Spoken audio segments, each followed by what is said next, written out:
down to the devil's garden, and I reap what I done sown. It's been a long and lonesome road, but I'm on my way back home.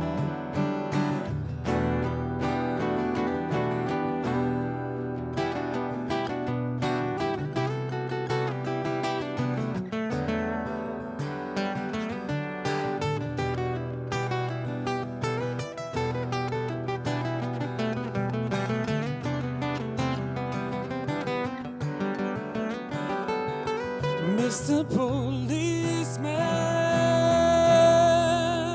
please don't shoot me down. No, no, no. Send Mr. Policeman,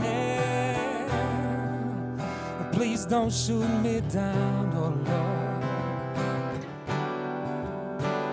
I just need some healing. Oh Lord, I need some healing. I got a pain that drugs can't touch, wounds your eyes can't see. I ain't asking out too much, a little love is all I need. I got pain that drugs can't touch, I got wounds your eyes can't see. Ain't asking out too much, a little love is all I need. I've been down to the devil's garden, and I reap what I done sowed. It's been a long and lonesome road, but I'm on my way back home. I've been down to the devil's garden, and I reap what I done sowed. It's been a long and lonesome road, but I'm on my way back home.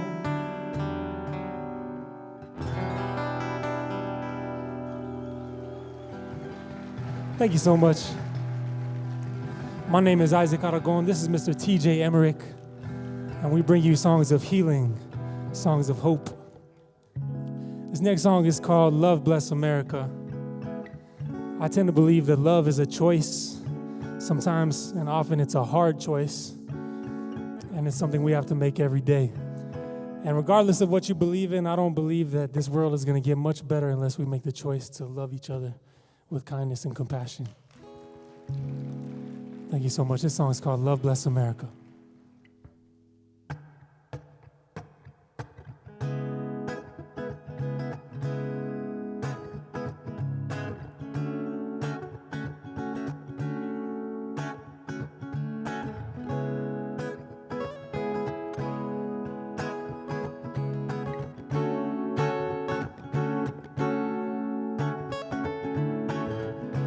Liberate your mind and revolutionize it. Seek and you will find love is the answer. 2 fingers to the sky and flowers in her hair. She's here to testify, oh, that love is free and love is fair. So love bless America.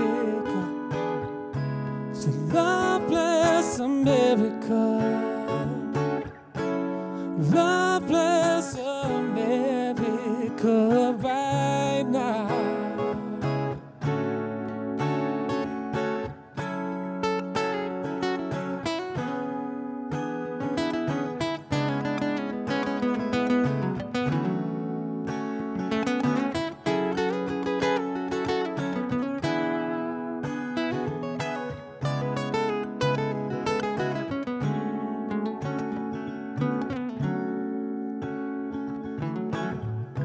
Praise and glorify and live a faithful life, yeah. Seeking you will find, oh, then God is the answer. His Bible held high, yeah. Stars and stripes across his chest. Here to testify. Oh, then God is love and love is blessed. So love bless America. Love bless America. Love bless America right now. If God is love and love is free, then why are we in misery? If God is love and love is free, then it's up to you and me. Yeah. If God is love and love is free, then why are we in misery? If God is love and love is free, then it's up to you and me. Oh, love bless America. So love bless America. Love bless America right now. So love bless America. So love bless America. Love bless America right now.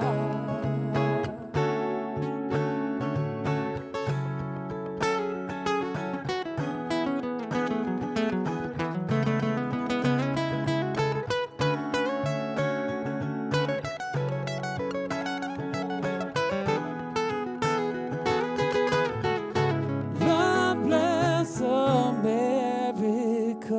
right now.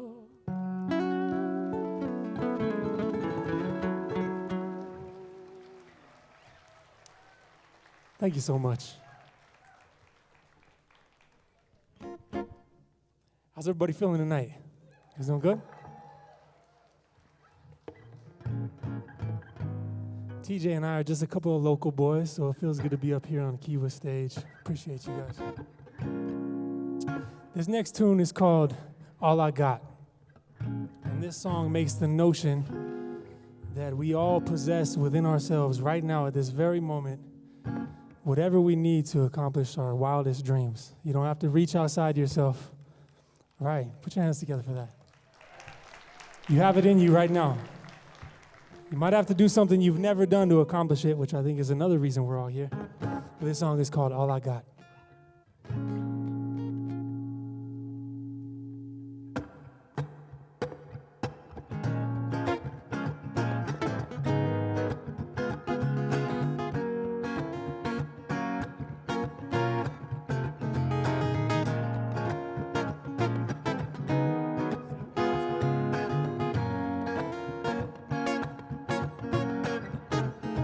Well, I started out with nothing, and I still got most of it left.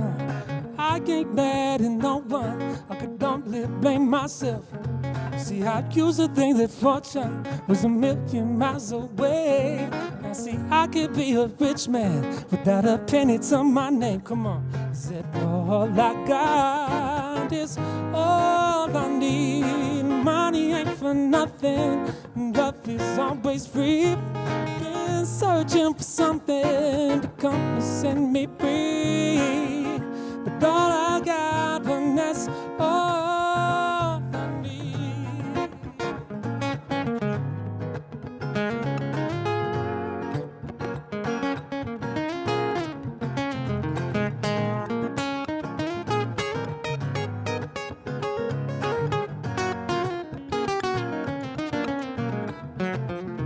He said, son, I got it live, and your dreams will all come true.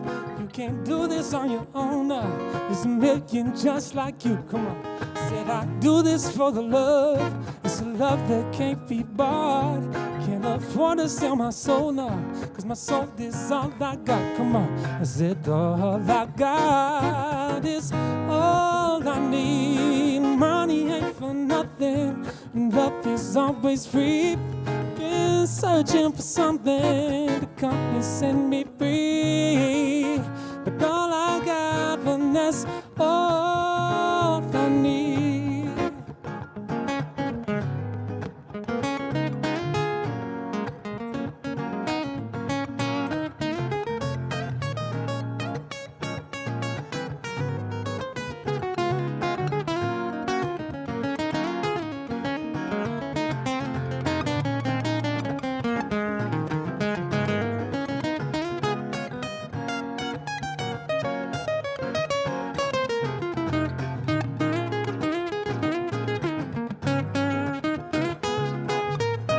Put your hands together for TJ Emmerich, ladies and gentlemen. Come on. Said all I got is all I need. Money ain't for nothing. Love is always free.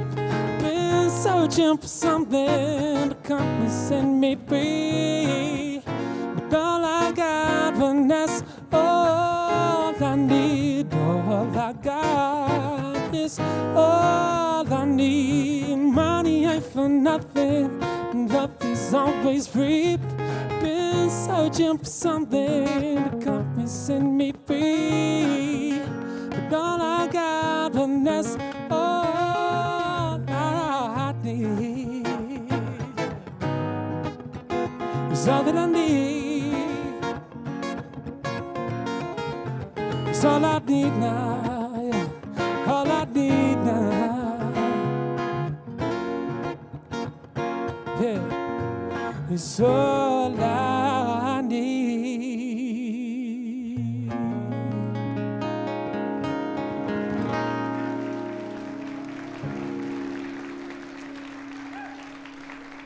Thank you so much.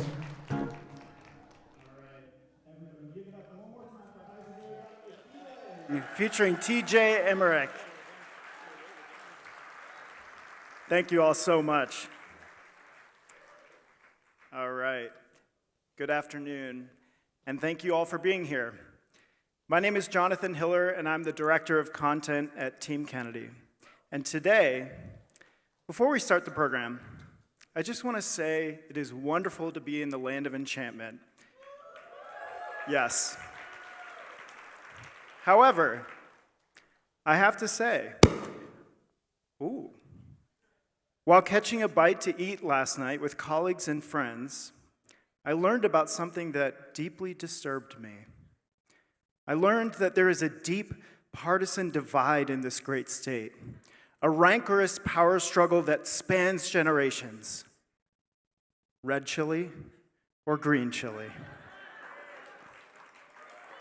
But fear not, Kennedy is the remedy. We are here today to heal the bitter division amongst red and green and finally break the two chili system. But really, I'm grateful to be here on a Saturday afternoon to witness the premiere of this beautiful film. Thank you all for being here. I am also grateful to be sober today. Yes.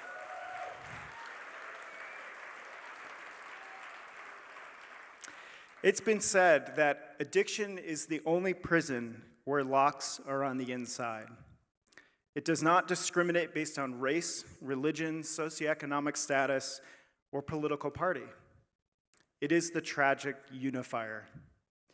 Over 100,000 deaths annually at an economic burden of $740 billion per year. Addiction is an epidemic which touches almost every family in this country. But today, for the first time in American history, a presidential candidate who has been sober over 40 years himself, yes,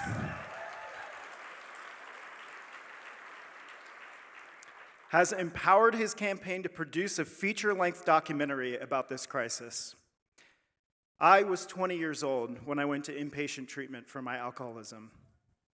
And today, over 17 years sober later, I stand here as a grateful recovering alcoholic.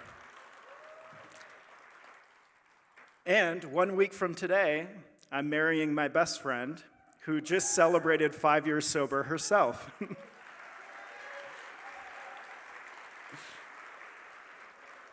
My father and my sister are also here, also sober. Yeah. I had the privilege of celebrating my sober anniversary this year at a recovery meeting with Robert F. Kennedy Jr. Over the last year, I've had the opportunity to attend meetings with him all over the country. And when I first joined the campaign, I believed he was the best person for the job because he was going to finally end the corporate capture of our regulatory agencies, something I'm deeply passionate about.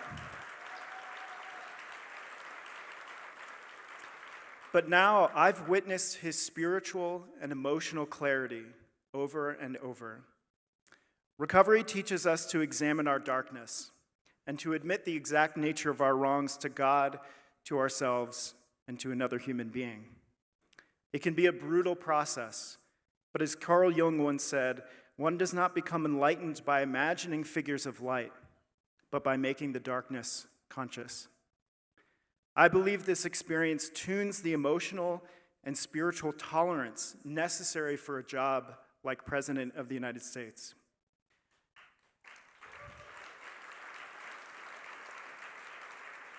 And I've been to multiple disaster sites with Bobby this year, and I've observed how he's able to keep his composure.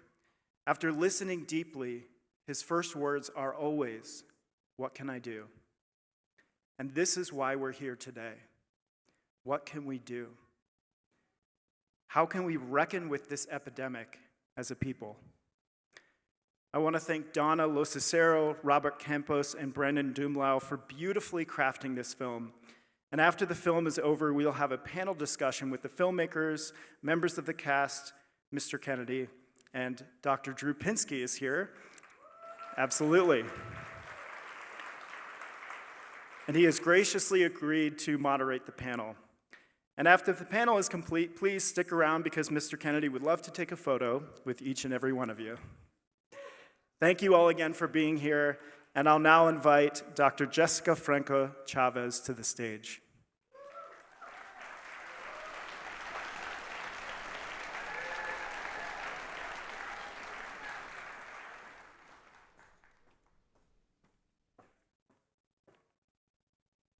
Thank you, Jonathan. Bienvenidos, mi gente de Nuevo Mexico. Welcome. We are so grateful to have your attention and your attendance today. My name is Dr. Jessica Franco Chavez. I am a naturopathic medical doctor. I am a truth in health advocate, and most important, a freedom fighter.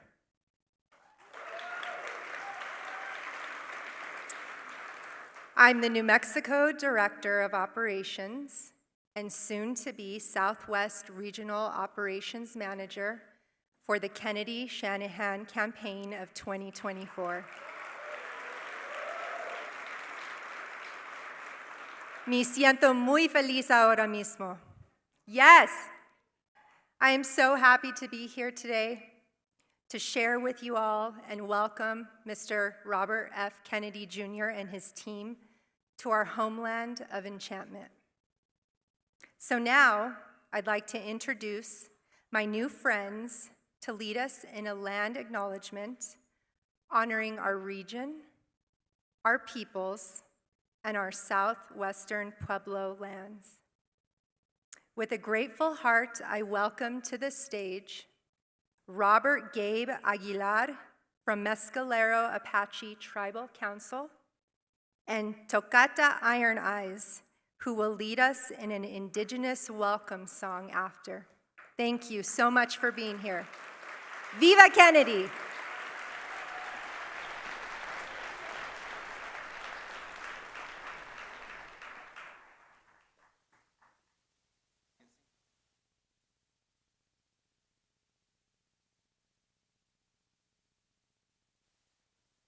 Good afternoon, everyone. It's an honor to be here as a Native American leader for New Mexico. Thank you. I want to thank my good friend Chase Arnaiz here for organizing this, to have us here. You know, living here in New Mexico, we have a culture of Native traditions that we're very proud of. And, you know, we want to just say it's an honor for us to share that with Mr. Bobby Kennedy and share some of our stories, our struggles all across Indian country. You know, I'm here as myself, I'm here to support, because that's what I feel we need. You know, we need somebody that's going to listen. But I want to welcome you all to New Mexico, because please enjoy everything we have to offer, because we're a beautiful state. Thank you. Just say a few words,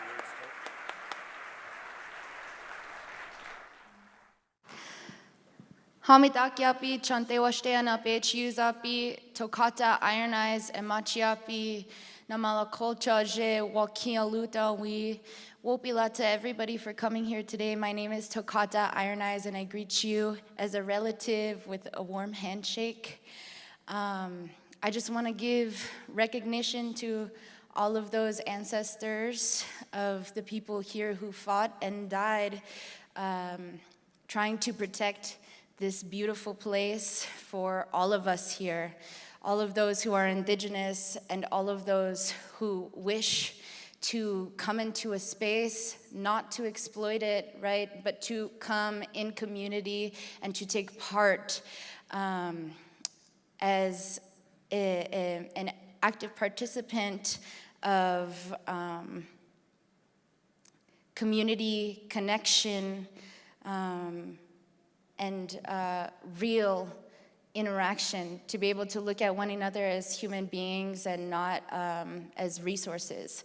So I want to sing for you today a prayer song. I'm not of these lands, but just to recognize those spirits that are still here. And what a privilege for us to be able to reap in those benefits. So.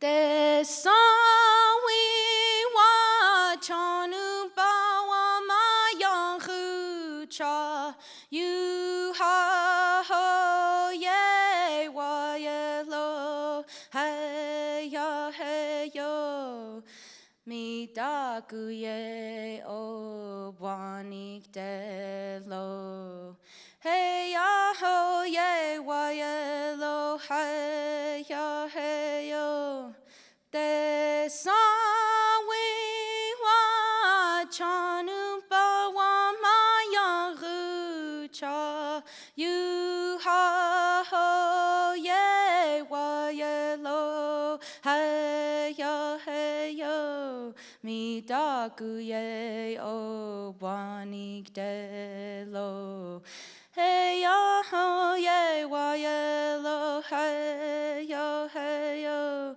te sa we wa chanu ba wa ma yang hu cha you ha ho ye wa ye lo hey yo mi da gu ye o wanik de lo hey ya ho ye wa ye lo hey yo te sa we wa chanu ba wa ma yang ru cha you ha ho ye wa ye lo hey yo mi da gu ye o wanik de lo hey ya ho ye wa ye lo hey yo mi da kya se wopila.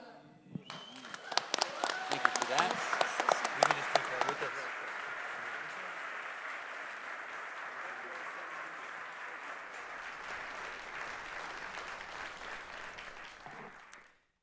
Thank you all. I'll now invite two dear members of the Team Kennedy family to the stage, Tracy and Steve Slepcevic, and they will introduce the film.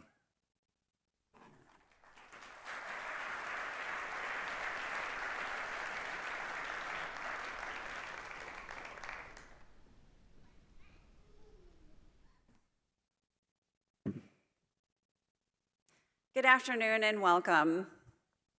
I'd like to say a special thanks to Bobby Kennedy and his team for giving me and my family this honor that he dedicated this film to my nephew Brandon, who was born in 1989 and passed on June 3rd of 2024.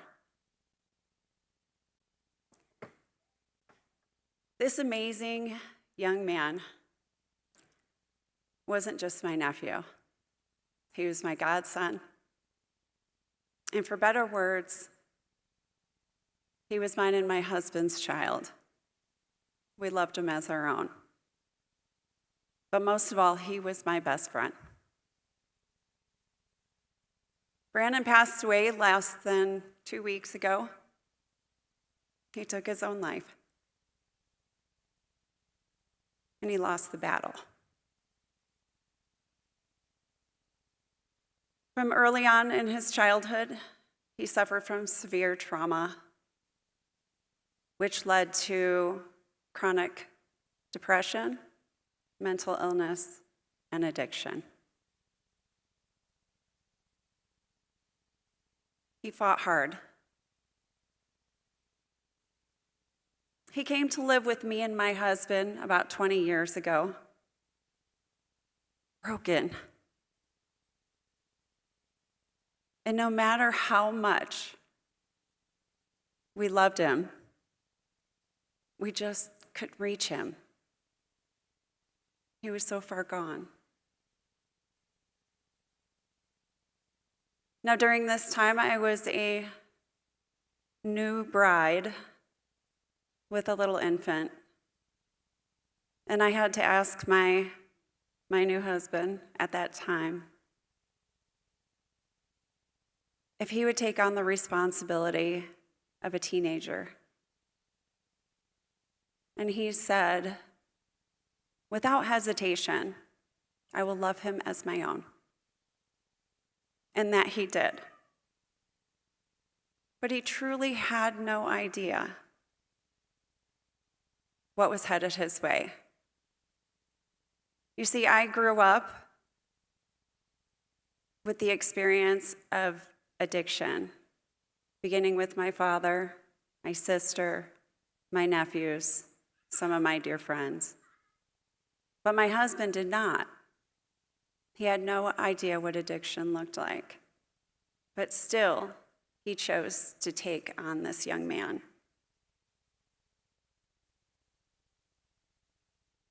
And regardless of Brandon's struggles,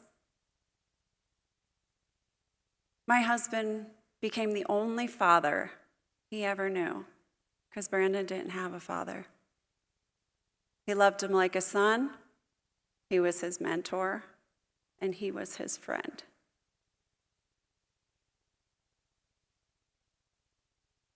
And any time Brandon ever came to our doorstep,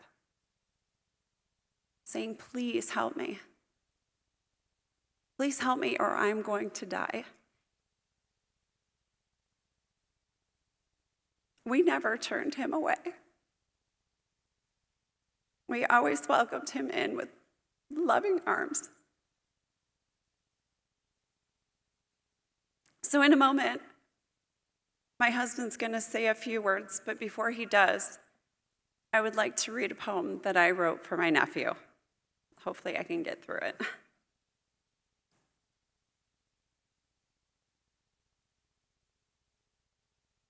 Until we meet again, the special memories of you will always make me smile. If only I could have you back for just a little while. Your laughter, like a melody, still dances in the air. And in the silent moments, I can almost see you there. Now you rest where angels sing. In spiritual harmonies, your heart takes wings. Though tears may fall, our hearts embrace. The love you left will fill this place. In silence now, your song remains, a melody that knows no chains. Forever young, forever free.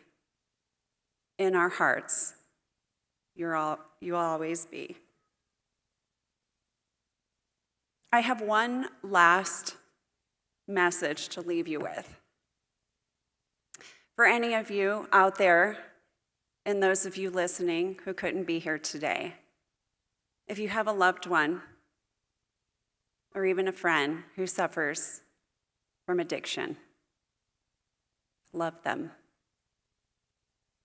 You don't have to enable them, but I'm here to tell you that tough love doesn't work.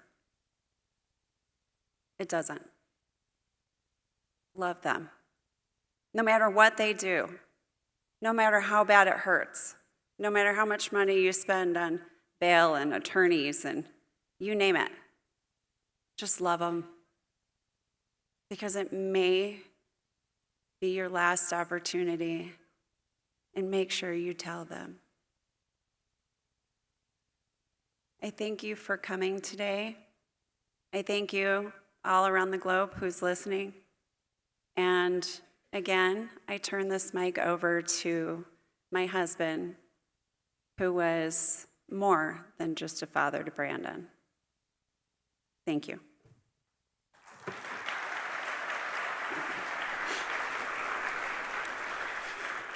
So, my family comes from Serbia, and we grew up in the streets of LA. My experience of drug addiction didn't come from the Bloods and Crips, the gangbangers I hung out with, the drug users, the drug dealers. It didn't come from working the southern border with the apprehension of the cartels moving drugs and flooding our country with the fentanyl. It didn't come from talking to the drug addicts and the dealers on the streets of LA, interviewing them. You know, the care packages they drop off with needles, test kits in them, even asking the users, how does it make you feel? He goes, it feels like they're dropping off a noose, like they're giving up on us. It came from my nephew who stepped in my life when he was a young teenager. And I can't tell you the nights, the days of him raging from the childhood traumas that he endured, and me just holding him. In one moment, it took 2 other grown-ass men to hold him down because the pain was so bad. I didn't see that darkness in my world. My parents were Christians. We were raised like Mennonites in the neighborhood, right? And I didn't know drugs. I'd never smoked weed in my life. It just was there all the time. It just not something I was drawn to. But one thing I could tell you is there's only one way to be, and that's unconditional. I was constant. I was that constant in his life, not looking at him as to what he was using, but who I saw for his soul. A great musician that would write songs, that would be at rap battles competing throughout LA and the Hollywood scene, making his mark in the place, inspiring with positive messages. He held himself as an accountable being, not as a victim. And so it's been a really challenging time to see him clean for many, many, many years, running his own successful business, and then the traumas that would just resurface and just take him back to a very dark place. All I ask is, if I look at where I came from, and it's not a matter of the family conditions or your upbringing, but this message is to the fathers. Mothers, you guys know your place. You guys have done an incredible job. But this goes out to the fathers in America and throughout the world. It's time we show up for our kids. And for those fathers that are not there, there's other fathers that show up in those kids' life. I ask you to be that alpha male. It's not toxic. It's a gentleman. There's a fine definition of what it means to be a true gentleman, operating from spirit and operating from a spirit of love. Show up for these children. They deserve it. Let them know that they're loved, and just simply be loved. And I thank you for coming out today. I love each and every one of you, and never close that door. Always leave it open. Amen.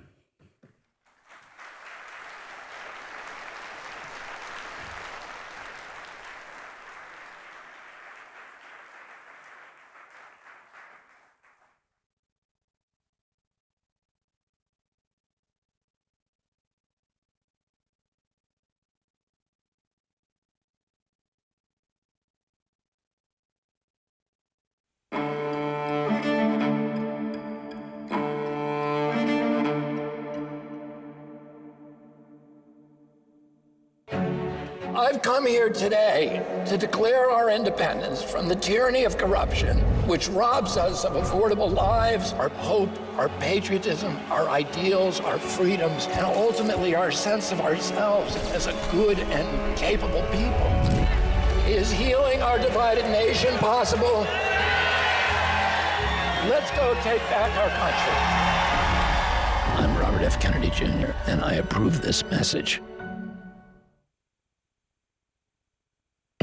My job is to tell people the truth, and if the Americans have an appetite for that, that I will be president. This is a time to bring America back together. We have been torn apart. The reason people are having fights with their family is because the families were being lied to about information. Some family members believe the lies, some did not. We are absolutely up against a major media wall.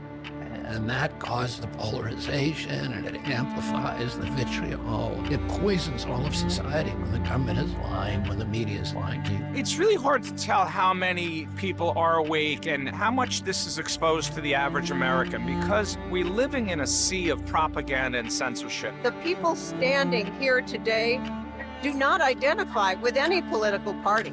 We identify with unity, with health, with freedom. That's what's important about today. My mission over the next 18 months of this campaign, throughout my presidency, will be to end the corrupt merger of state and corporate power that is threatening now to poison our children and our people with chemicals and pharmaceutical drugs to strip mine our assets, to hollow out the middle class, and keep us in a constant state of war. When we destroy a species, when we destroy a special place, we're diminishing our capacity to sense the divine. We deserve a president in this country who cares about these things and who talks about these things to the American people. My father, when he came back one time from the Delta, he said, and when you get older, I want you to help those people. And when I'm president, I'm going to be president for those people. You give me a piece of ground and a sword, and I am going to take back this country with your help, the help of all the homeless Republicans and Democrats and independents who are Americans first. We're going to do a mass experiment, a new kind of mass experiment of what happens when you tell people the truth, and see what happens.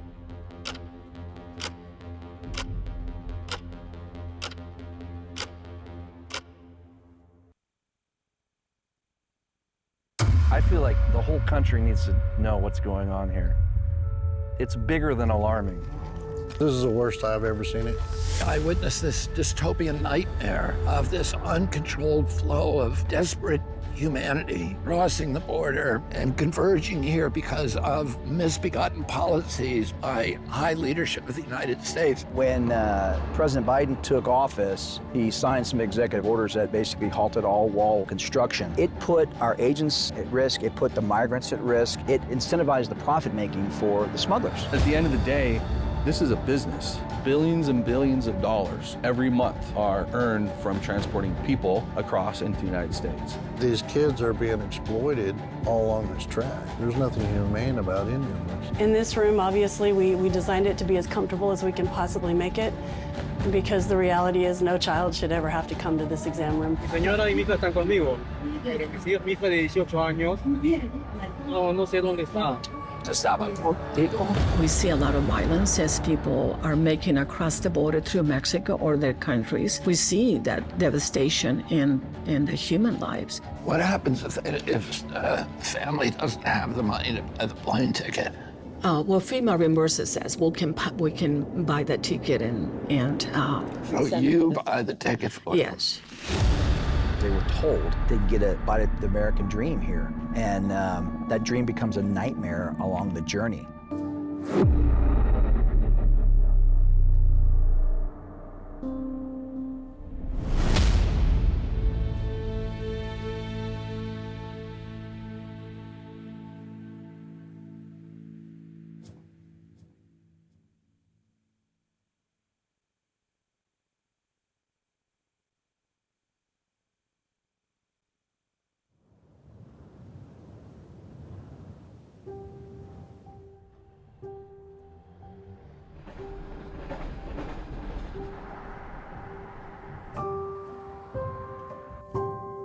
As I travel around this country, I'm watching this devastating plague of addiction unfolding in every direction. From big cities to small towns, Americans are dying of drug overdoses in record numbers.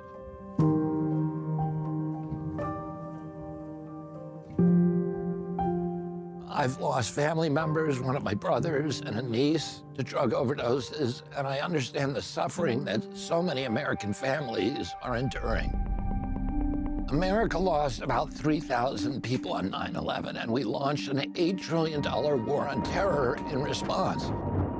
We're losing 30 times that number every year to drug overdoses, and we hardly do anything about it. I'm going to change that. I'm searching the country for the very best ideas and solutions to addiction and hopelessness. As president, a top priority for me will be to turn our nation toward recovery from its drug crisis.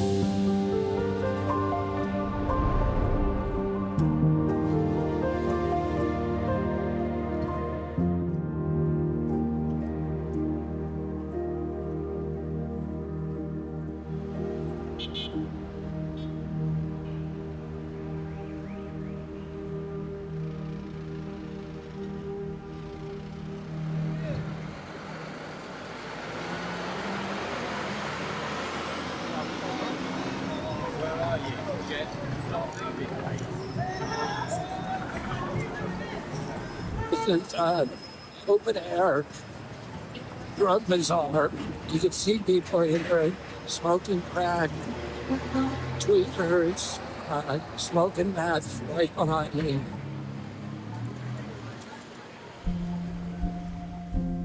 You know, not everybody out here is homeless. About 20% of the people that are here on the street that you see actually have housing, but they don't have jobs, right? They're disabled or they're struggling with addiction or mental illness. Come out here to the street and hang out. And when you hang out and you have nothing else to do, you self-medicate. You got drug dealers around the corner and on the next block all selling fentanyl. Are they injecting it? Actually, more than 50% of the people out here now are smoking fentanyl on foil. It's right across the street from the school. If you took away the drug dealers and the drugs, 80% of this problem goes away. But because it's so easily available and it's so cheap out here for people to access, it just creates this permanent situation where people are out here struggling with addiction. And now, because of fentanyl, 2 people are dying a day from drug overdose in this city. There goes a little thing right there. That's for someone that died. You know, R.I.P. Black.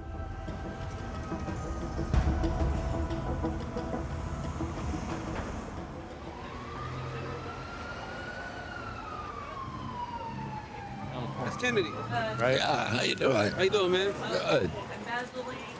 There's been changes to state law in California, Prop 47, which made it next to impossible to do what needs to be done. Why? What does that do? It decriminalized or reduced penalties for quality of life crimes. So drug possession, open air drug use, shoplifting have all been reduced to misdemeanors. So a lot of the times people just get a ticket and nothing happens to them.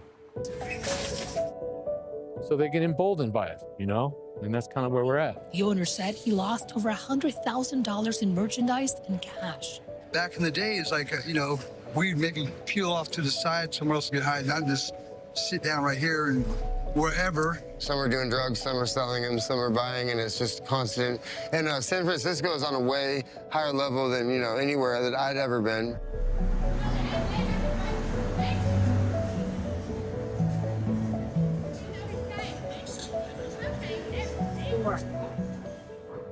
Why do you think those people all crouched over like that?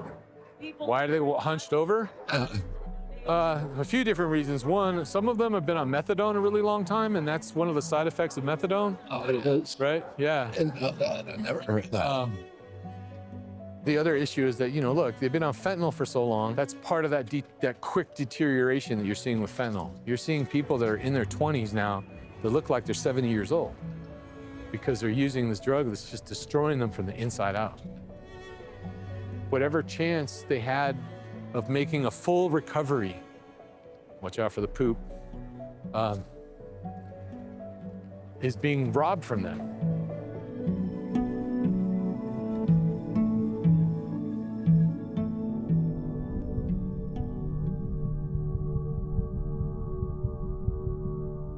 If you put a rat in a cage alone with the choice between drinking regular water and cocaine water, it almost always chooses the cocaine water and will drink it until it dies. Whereas you take the same rat and you put it in a much larger cage with siblings and family and friends, and it almost never chooses the cocaine water.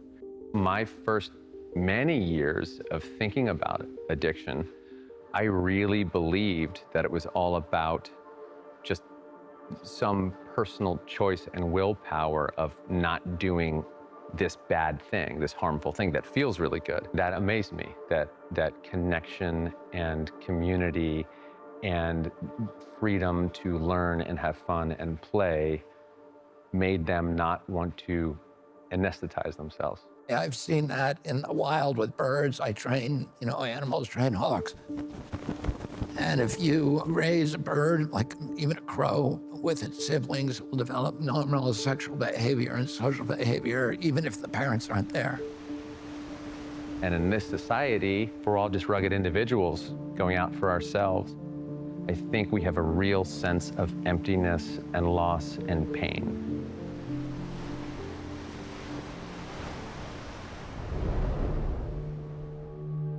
I'm working to bring some solutions that are rooted in what I experienced on the street. Can you talk a little bit about your personal story? Before I fell into my addiction, I was actually a child support officer for the city and county of San Francisco. In early 2015, I had foot surgery. Sent me home from the hospital with a 30-day supply of oxycodone for the pain. And, I was taking one pill every 4 to 6 hours as directed. And then, the pain was really bothering me. So I said, well, let me try 2. Popped 2 pills. And then one day I was like, well, let me try 3. All of a sudden, I felt euphoria. Like all my problems went away, my marital problems, my financial problems, the pain, anything that was going on just melted away for about 3 to 4 hours. And I liked that feeling. And I didn't ever want it to stop. And so the 30-day supply of pills that I had, within 10 days, I was already running out. I called my doctor to try to get more, and of course my doctor's like, what's wrong? Why are you asking for more pills? And I made a really fateful decision at that point because I was starting to go into withdrawal. I was nervous, and I was already obsessing about the drug, about the pills. I actually looked it up on Google, where can I buy pills on the street in San Francisco? And it took me to YouTube that references a place here in the Tenderloin called Golden Gate in Leavenworth. So at the peak of my addiction, I was taking 560 milligrams of oxycodone a day just to stay well, just to function. And the levee kind of broke because I was spending, $30 a pill, 7 80 milligram pills a day, $210 a day, 7 days a week. Well, I went broke. Stopped paying my mortgage, was hiding all the debt from my wife. She knew I was sick, but I was still functioning. Over the next couple of years, that spiraled into a heroin addiction and then a fentanyl addiction. I was high around my kids all the time. At the time, they were small. I was driving them under the influence. I got into a couple of car accidents with them in the car. I chose addiction over my own family. It's not something that I'm proud of, but it happens. It happens all the time. And I left, and I proceeded to become homeless. This doorway right here is where I used to sleep most of the time when I was out here. I just had 2 pieces of cardboard, a jacket and a hoodie, and I lived out here for 6 months. Did you have any contact with your wife at that point? Well, no, she'd put a restraining order on me, so I wasn't allowed to. I supported my habit through shoplifting and eventually started holding drugs for the dealers. They would pay me in drugs to hold their drugs for them. So I'm holding big gym socks filled with pre-wrapped bindles of heroin, baggies of meth, and crack cocaine in my pocket. And I got busted with all those drugs. After the 6th arrest, I spent 3 months in county jail where I got clean.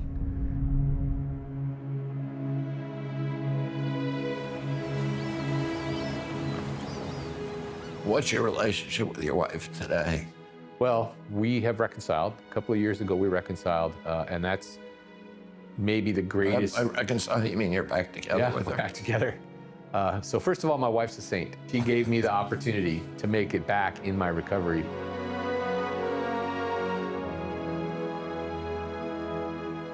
It almost destroyed me and my family. I don't want that to happen to other people. I want to help people understand that these folks out here that you step over every day that are out on the street are human beings like you, and they have it within them to recover. And we need to create those opportunities for them. We need to be their family. Is there any country that's doing it right? The Netherlands is doing it right, yeah. And what do they do? If you would come to Amsterdam in the 80s, you would have seen hundreds of people on the street. Dealers, drug addicts, in alleys and in streets.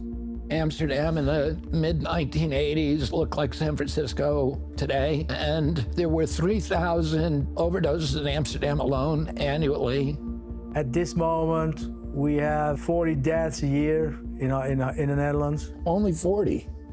Yes. And that's down from thousands. It starts with the fact that everybody says, yeah, this is a problem. And you have to acknowledge that the government has to step forward. And you have to acknowledge that it's not a problem that you can solve by yourself. You need other parties than just health service. You need the police. You need the local government. And all those parties has to work together, and you make sure that every particular drug addict is having a plan. There is no such thing as one solution, because all those clients are different. And also different in what they need. Some of the American mayors are operating under a judicial decision that says you can't remove these people from the street unwillingly. I know that there are laws in your country that are different than in ours, but from my point of view, you see a patient on the street suffering of schizophrenia, suffering of the fact that he or she is using drugs, suffering of the fact that he or she is homeless. You have to do something about it. But it's also tough love, because the fact that someone is living on the street in a tent, it's not allowed. It's not allowed to use drugs on the street. You need housing corporations, you need sheltering. What do these shelters look like, Renee? Because that's one of the issues in this country is the price of housing, the cost of housing. So we had all kinds of sheltering, because not everybody is able to live in a house. If you are housing someone who's very addicted, at some point he or she will get an overdose, so you will find him or her dead.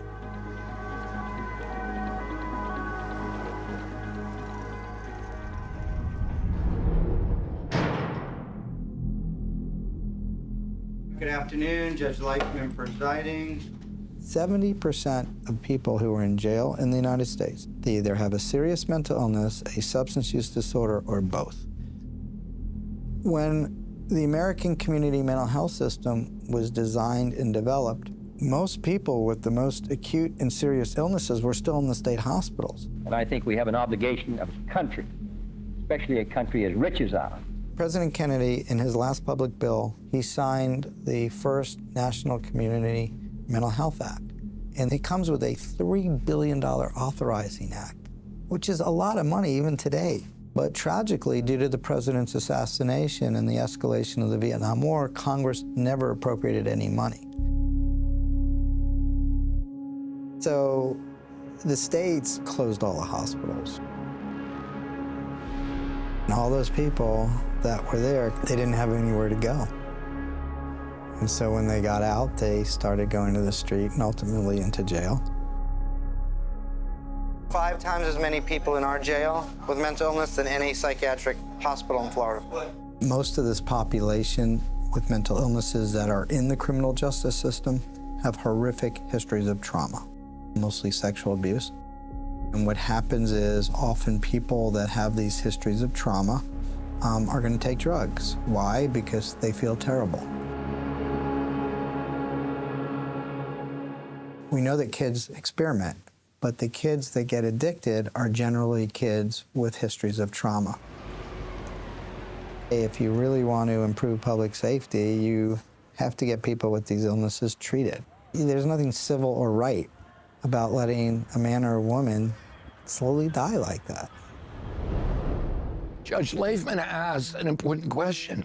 What if judges, police, social workers, and peer counselors join forces to keep drug-addicted and mentally ill people out of jail and get them into treatment instead? He brought all the stakeholders into one room, and together they created the Criminal Mental Health Project. They now work as a team to offer addicts who are arrested a deal that they can't refuse. They can either enter the program or they can go to jail. Nearly everyone chooses the program, which means that they have to stay sober, get treatment, learn job skills, and find housing. If they meet all of those requirements, then they're able to clear their criminal records.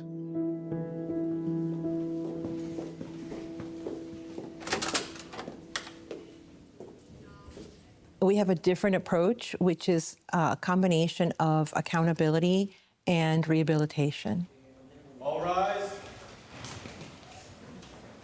We do a full assessment of the person's history, their family, their initial drug use, any trauma.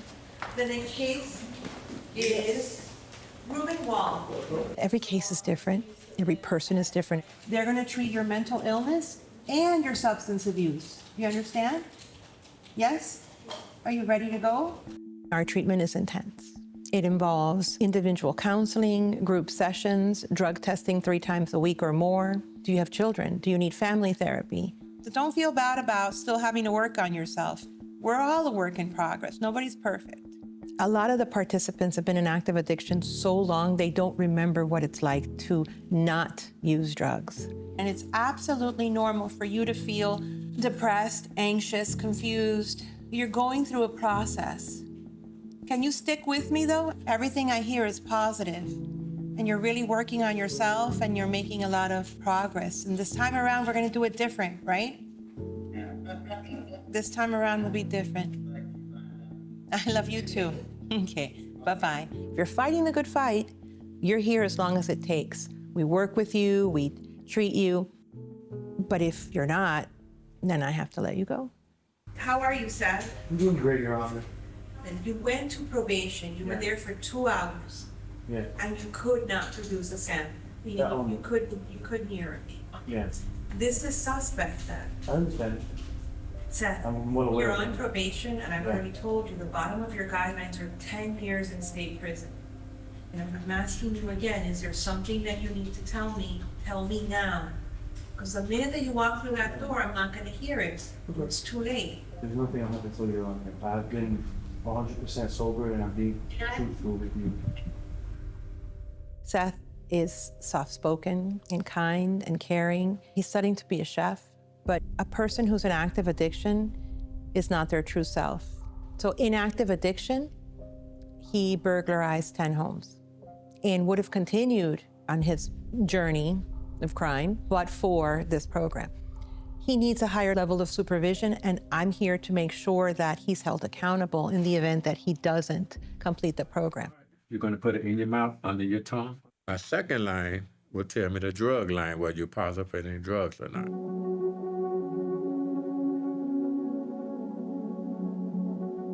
I test them for fentanyl, K2 spice, buprenorphine, oxycodone, barbiturates, benzols, PCP, amphetamine, methamphetamine, THC, morphine, and cocaine. Okay, you ready for the results? Yeah. Okay, it came back. And you are negative for everything on the saliva test. I'm in school right now. I have a job. You know, I have friends now. I have my family back. You know, like I have peace. You know, like stuff that I didn't have when I was using. You are no longer a convicted felon. I wish you. The only thing we ask here in drug court is that you pay it forward and you continue to pay it forward. Roxana, you deserve it. You've really changed your life. You're an extraordinary person. I always say to people everywhere, Addicts are extraordinary people. Hug. Thank you. There you go. That's for your money. It doesn't take 6 months to recover from a substance. It doesn't take that. It takes you. So there's no time frame. We have peer specialists that are people who used to be part of the program and now will assist some of the clients in navigating through all of the different things they have to do. I'm part of your support chain because I've been knowing you for how long? You 2 years, you about three. Remember I tell you, I am in recovery. The same way as everybody else is in recovery, I'm in recovery. Everybody knows I'm PTSD. They know I suffer from that. I go from that. I still have the same thing. I still have to take the medication. I still have to take the classes. I still have to do all that stuff right here.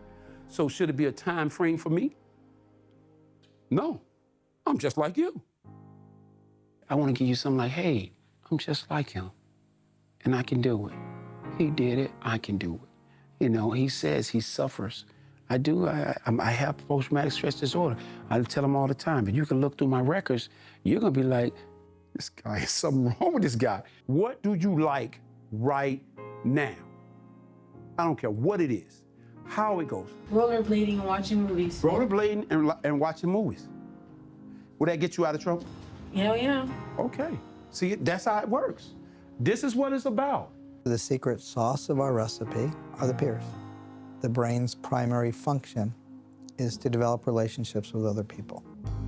And it's part of why COVID was so difficult because of the isolation. But think about being isolated because of your mental illness. And that contributes to your inability to recover. And so when people come into the court, the first thing we do is assign them a peer. It helps them reestablish relationships. And that's like the least expensive thing we do, right? And the peers incentivize them to want to get better because they want to have a life again.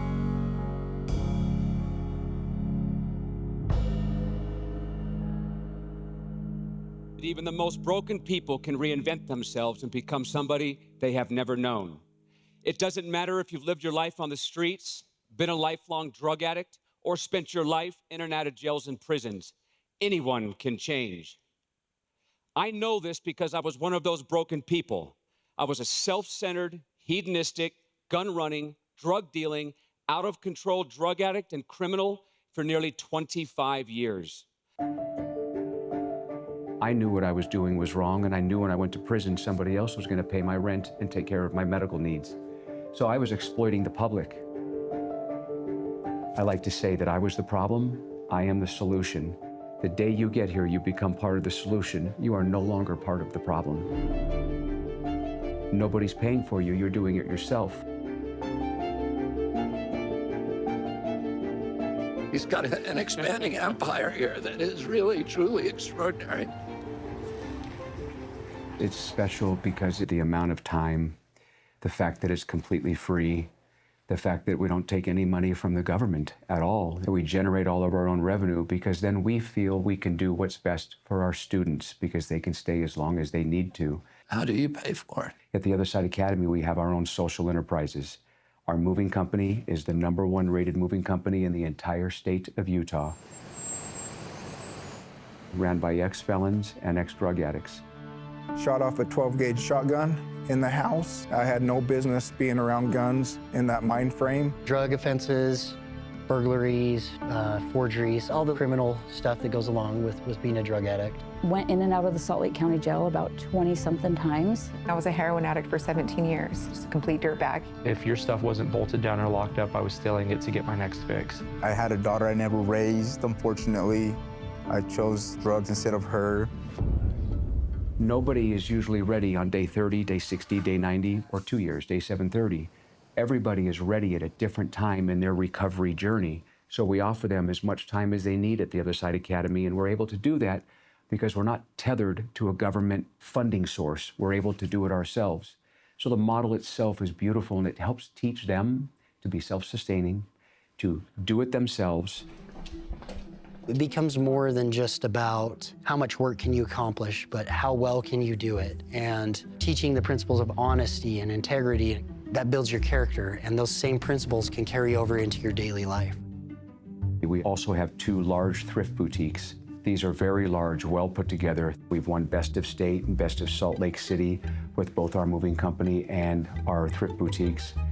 We have a construction company. What is the construction firm like? We do flat concrete work. We do basement remodels, bathroom remodels, those kinds of things. And those hard skills, I can't tell you how many people want to go to the construction department to learn that stuff. And we're generating revenue doing it with a social enterprise that's ours. I love what I do now. I love running this construction company. It's been fantastic to watch it grow, to watch the men that I mentor. We're doing $250,000 worth of work a month for outside customers. Lots of these organizations didn't used to hire people with criminal backgrounds. Now they want people with criminal backgrounds. There's a list of employers that hire our graduates. The day they go out into the workforce, we have a job ready for them.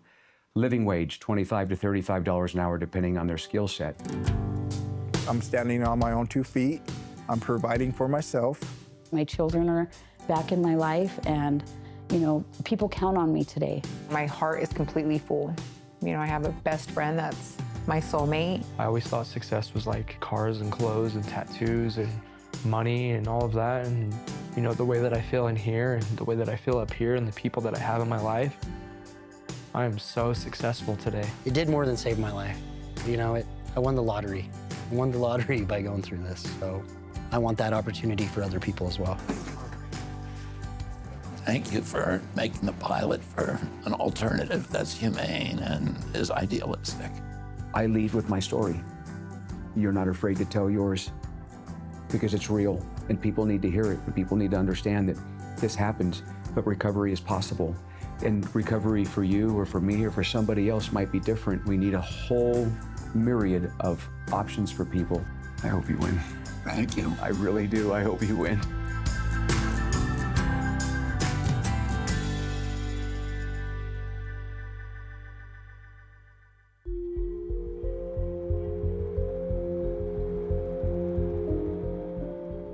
Every human being on the planet has accumulated hurts from the times they weren't allowed to fully heal. So, and I think of it as like a big ice chunk that we have inside us that limits our ability to function well. Part of my philosophy on treating not just addiction, but mental health is this idea of doing hard things, usually some kind of physical hard thing that then touches on emotional hard places too. When we try hard things, it gives us access to working on the early traumas that might push us towards addiction. I've always been an athlete, but boxing has proven to be one of the hardest sports I've ever done. As I do it, I'm noticing the limitations that come up in me that are based in the ways that I've been hurt before in the past. Physical violence that I've been through, injuries that I've been through, self-doubt that I carried as a result of being hurt. You do it, and then you cry about it, and talk about it, and share about it, and let that out of your body.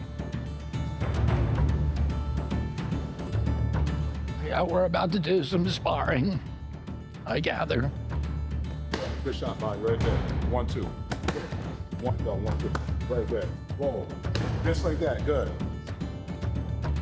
When we try hard things, it gives us access to working on the early traumas that might push us towards addiction. Perfect, here we go, you got it. Thanks, Bobby. I don't feel like taking drugs.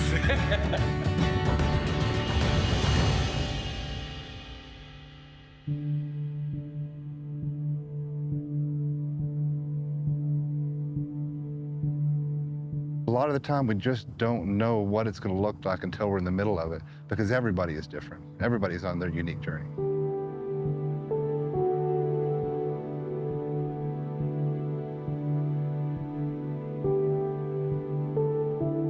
My son started his recovery journey at 17 years old. Broken arm, 3 shots of morphine on the way to the hospital, a prescription for Percocet. Within 6 months, it turned into full-blown heroin addiction. His first real success with sobriety was at a horse ranch in Washington, where he was connected to the outdoors, he was connected to nature.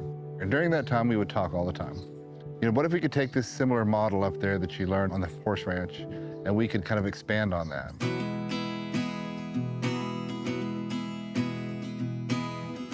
I started looking for property, and I drove through the gate. I knew in that moment that this is what we were going to do. Welcome. Hey. Brandon Glenn. We're very grateful for you taking the time to show us around. Talk about what a typical day is for people. Do they have chores to do? They get up at 6:30 a.m. They have a morning meditation first thing in the morning. After that, they will do their morning chores. They take care of the animals. Let's go, Gandalf. Come on, buddy, come on. Let's go, let's go, let's go, let's go, let's go. Walking outside and connecting to nature in the outdoors, hands in the dirt. They're really taking care of each other along the way. Some of the most healing conversations take place out there, you know, among their peers.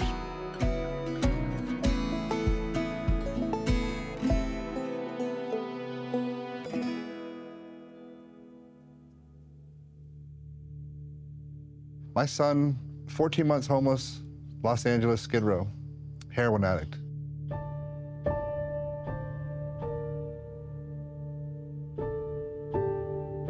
Less than 3% of people make it off that. Where is your son now? My son, he's married, and I have a grandbaby, and he's looking at 3.5 years sobriety right now. And it was getting that connection to nature and outdoors and purpose that really changed his life.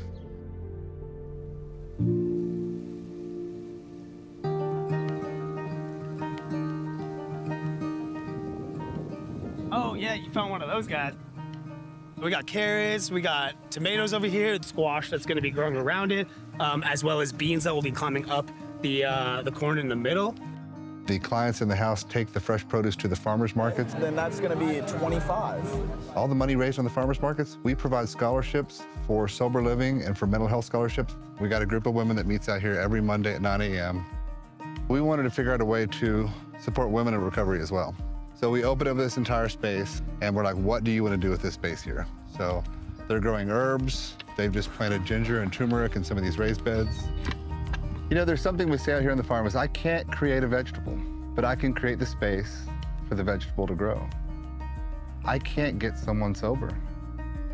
I can create the space, the place, and opportunity, and plant that seed called recovery, and then guide them along the way. But at the end of the day, it's up to them. Addiction is absolutely destroying the country. So, you know, I'm going to anybody who's got a model that seems to be working. So that's, you know, why I wanted to talk to you guys. Pretty sure almost everyone here can agree that we didn't necessarily come here in the best place in life. We all kind of burned it down to the ground in one form or another, and definitely have feel a lot of shame. But just getting my hands in some dirt and getting the blood flowing, it will change, you know, even the worst day into feeling like everything's going okay. Just knowing that everything that we do here is going to help people in similar situations as all of us, it's something that's really special. The other treatments, we didn't work. We sat in a room for like 8 hours a day. It's dangerous out there. That fentanyl is just taking out people. And those who know the steps, step 12, it's working with others in service. And this place really helps you with that. That can be like the glue to keep this all together. Yeah, love this place. How important is it to not have cell phones? Pretty important for me. I actually loved not having it, you know? It was amazing to be able to disconnect from the world for a little bit. And it forces us to connect because it's hard to get a normal person who's not an addict to understand what it's like using against your will. Like me going to the drug dealer screaming at myself in the car, do not do this. And I can't, I know I'm gonna die because I've done that once, and I know I'm gonna spend every dime and be homeless. Yet I can't stop doing it. And there's not many people in the world you can sit down to and have this conversation with, except him. And him go, yeah, I get that. A lot of you have been in treatment before. Is there something that you think that you're learning from this experience that is gonna keep you sober this time?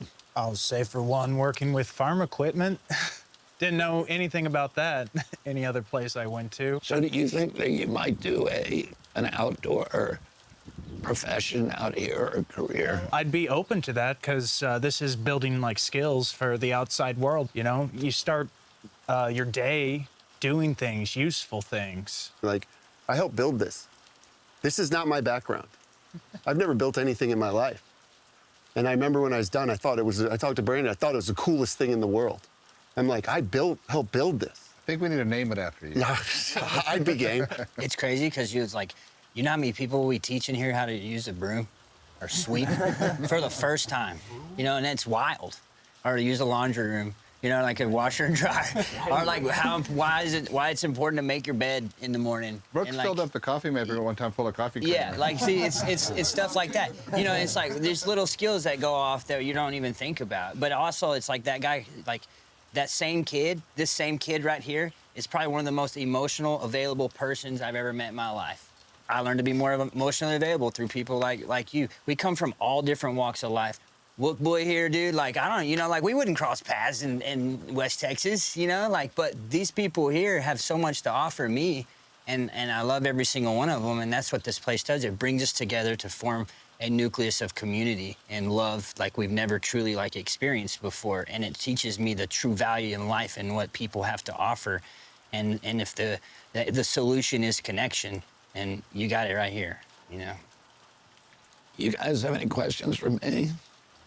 I was told that you were in recovery. Would you want to tell a little bit about your journey? You know, I identified with a lot what you said because about using again without my own permission. And I started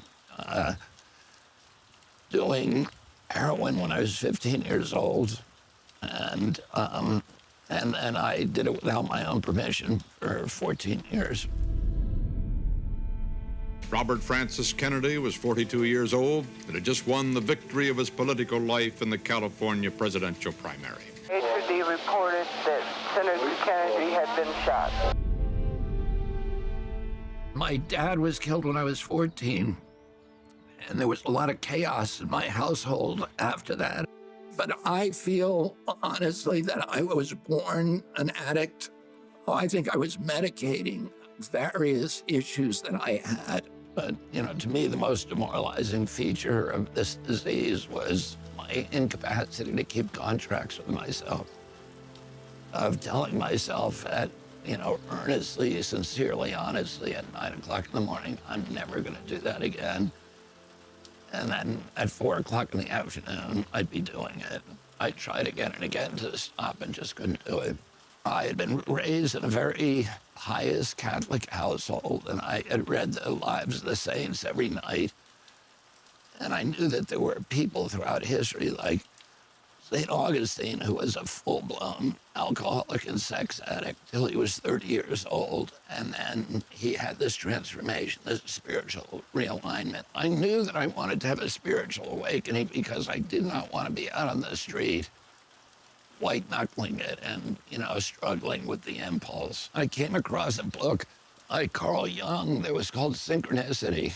And Jung was deeply spiritual. He was one of the fathers of psychiatry. The word synchronicity means a coincidence, like you're talking about somebody that you haven't thought about in 20 years. And at that moment, the phone rings. It's that person. And Jung, he had this one experience where he was sitting with a patient, and she was telling him the story about a dream that she had.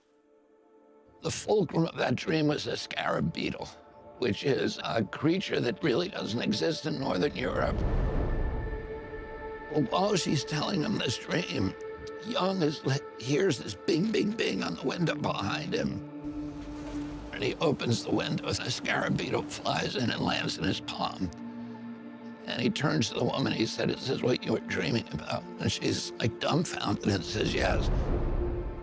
He thought it was God breaking his own rules to reach in and kind of touch us on the shoulder and say, you know, I'm here if you're willing to see me.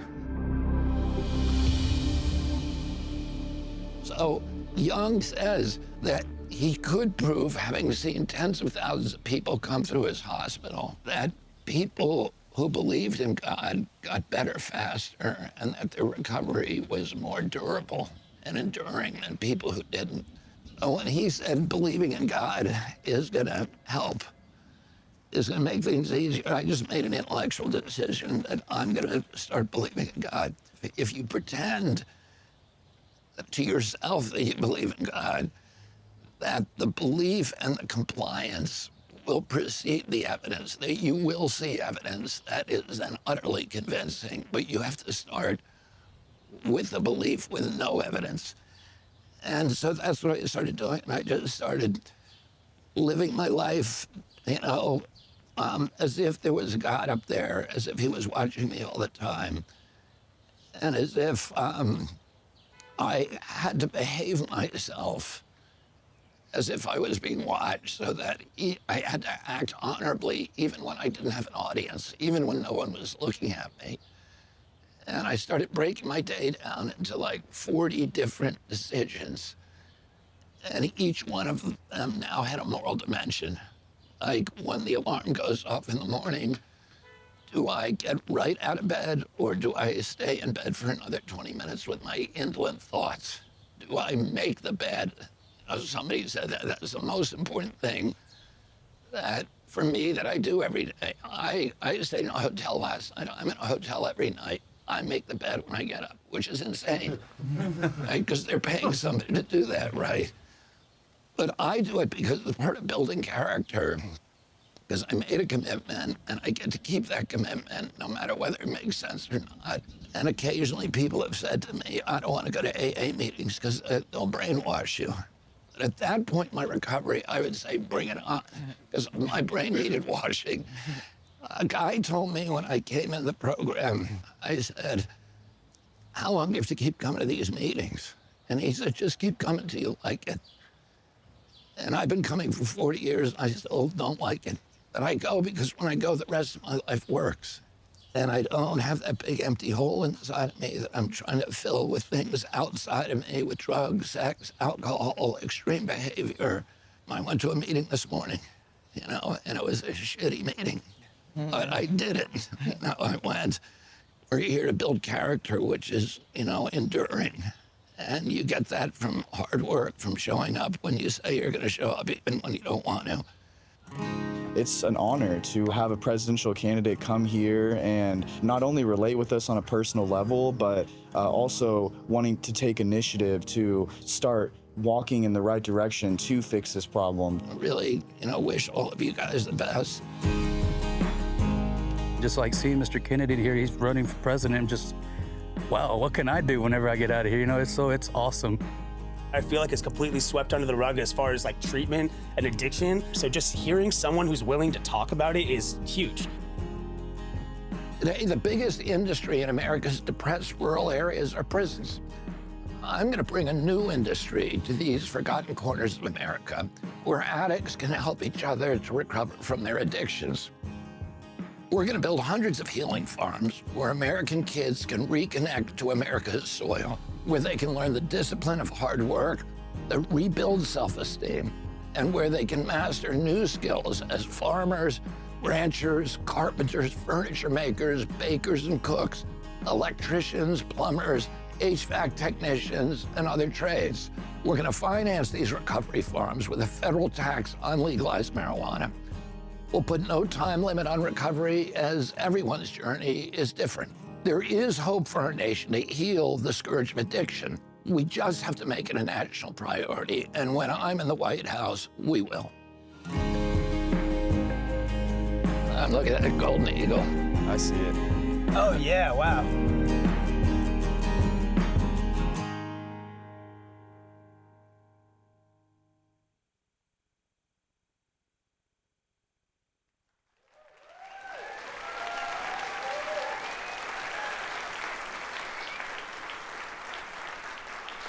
Thank you. Mr. Kennedy is in the building. But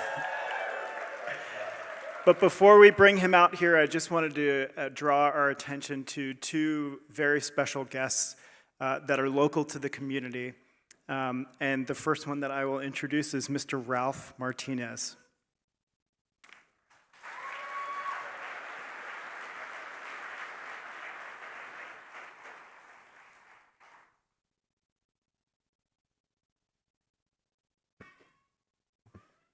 Good afternoon, and thank you for joining us. Today, my name is Ralph Martinez, and I'm an ex-drug addict whose family didn't want him around because of the shenanigans that I was pulling to feed my habit. I was addicted for 11 years to cocaine and heroin from 2001 to 2012. In 2006, I became homeless in my community. I lost my family, I lost my home, I lost my self-identity. I lived under a couple different bridges in the Bosque area in makeshift tents, in abandoned buildings, in places that I can find warmth in the cold of winter. I was in and out of rehab 6 different times, in and out of jail, picked up 6 different felonies along the way. In 2012, I was able to plant my feet back on the ground and reestablish my life.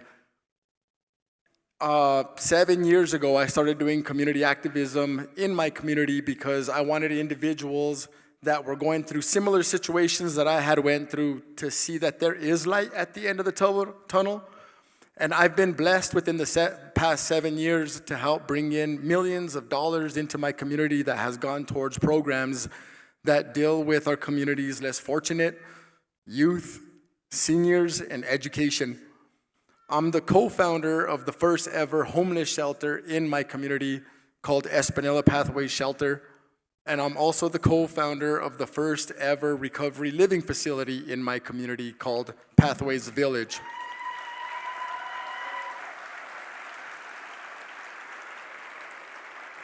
Most recently, I was honored to team up with a really good friend of mine, and we worked very hard at launching a re-entry program using the culinary arts world as a stepping stone for individuals coming out of incarceration to integrate back into society. Please help me to welcome the co-founder of the Entrepreneurial Institute of Northern New Mexico and 3-time Food Network champion, Mr. Fernando Ruiz.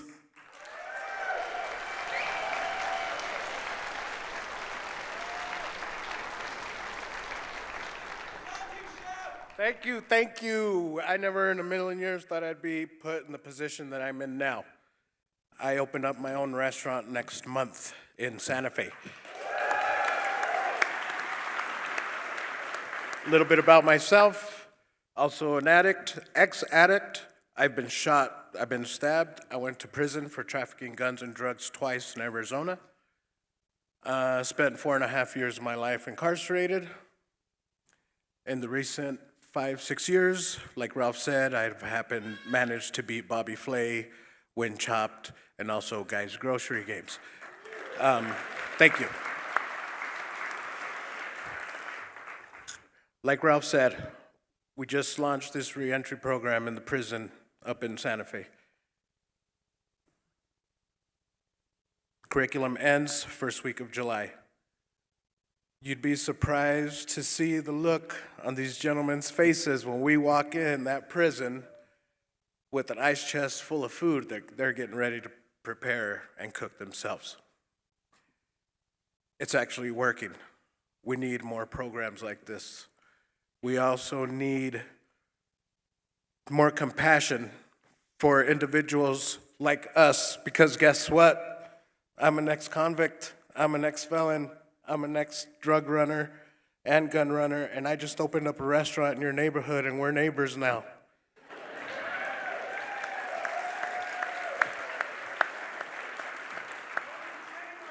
Escondido. So the plan for Escondido is to have multiple Escondidos within the next 8 to 10 years. That's my goal with me and my coaches and my mentors. With this program that Ralph and I developed, our students coming out, and I call them students, the COs call them inmates, we call them our students. My students, our students coming out of this program are gonna come to work with me at Escondido. And if they don't want to work with me, they can work with multiple other agencies around Santa Fe, especially the restaurant, hospitality industry, and also here in Albuquerque. That's our goal for this initiative, for this program. And I am honored to introduce the man of the hour, Mr. Robert Kennedy.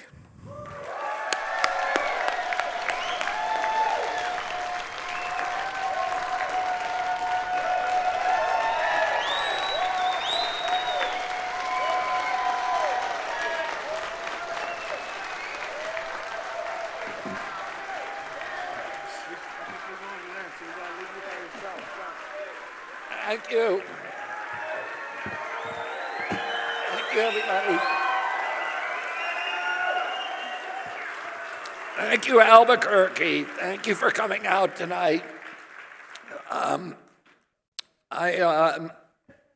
want to thank the filmmakers, Robert Campos, Donna LoCicero, Brandon Demlell, and then I want to thank Ralph Martinez and Chef Fernando Ruiz for the work they did in making this possible and in committing their lives to helping other people. And I want to thank Tracy and Steve Slepkovic, my very, very dear friends, for sharing the story about what happened to their nephew, who was a son to them, Brandon James, who died 2 weeks ago. 3 days ago, I had a friend who visited me who happens to be from Albuquerque. His name's Doug Fouchier. And he's a very, very close friend. He was a professional bodybuilder. He weighed he was about 6'3". He weighed 342 pounds, but solid muscle, no body fat. Absolutely indomitable. One of the most disciplined human beings that I've ever met. He was careful about his diet. He was at the gym 3 or 4 hours a day working for his profession. And yesterday, he was found dead from an overdose in his apartment in Santa Monica. And none of us is immune. All of us have family members and friends who are touched by this disease. And it's a disease that is increasing to bedevil our country because of an epidemic of loneliness and alienation and atomization that is amplified by the social media and dispossession, the disillusionment of a generation of kids who don't feel like they have a future, and who have lost their faith in our country. In 1935, Bill Wilson, who was the founder of the first 12-step program, was in Akron, Ohio, and he had 6 months earlier, he had joined the Oxford Group, which was a group that was devoted to helping people sober up using the principles of first-century Christianity. And before there was any institution of the church, before there were priests, cardinals, bishops, popes, it was a grassroots movement where people met in rooms, in basements, and they shared the gospels of Jesus and the gospel of love. And they were trying to recreate that during the mid-20th century in this group called the Oxford Group. They had 6 steps which were intended to induce a spiritual awakening or spiritual realignment. And Bill Wilson, who had fought alcoholism his entire adult life, joined that group and had a spiritual awakening. And the disease, the compulsion disappeared. This compulsion that he had lived with daily for decades and had been fighting, suddenly it was just obliterated. It was a miracle. And he could not imagine that he would ever take a drink again. For 6 months, he was living without a thought of a drink. And his profession, the cash and prizes started flowing back into his life. He had been a very successful stockbroker before alcoholism robbed him of his fortune. And his career returned. And he had put together a scheme to buy the Firestone Tire Company. And this was the height of the Great Depression. It would have made him millions of dollars, and it would have taken care of him for the rest of his life. And he had put 2 years of work, his entire fortune, into this enterprise. And he got to Akron, Ohio, and the whole deal collapsed. And he was standing in the Mayflower Hotel in Akron, and Suddenly, the compulsion that he had had returned full force. And he was standing about 30 feet away from the lounge, from the bar, and he could hear the laughter of the patrons, and he could hear the clinking of the ice and the glasses, and it was calling him back into that bar.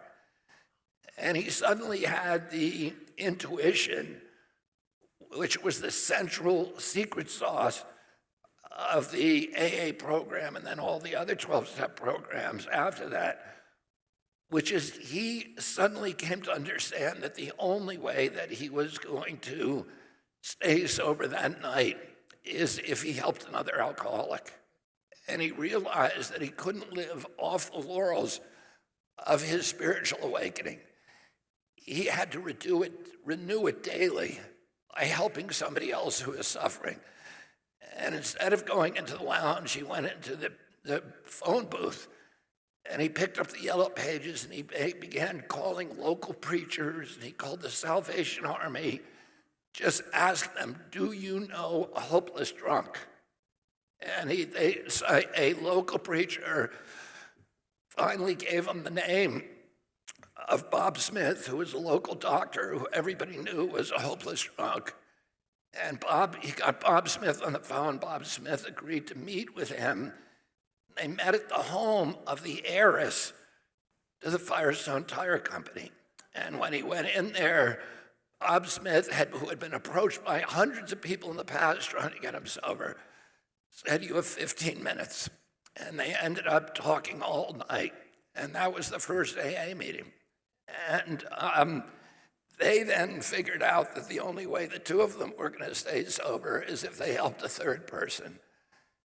And they started going to the hospitals, and they became regular, and that was the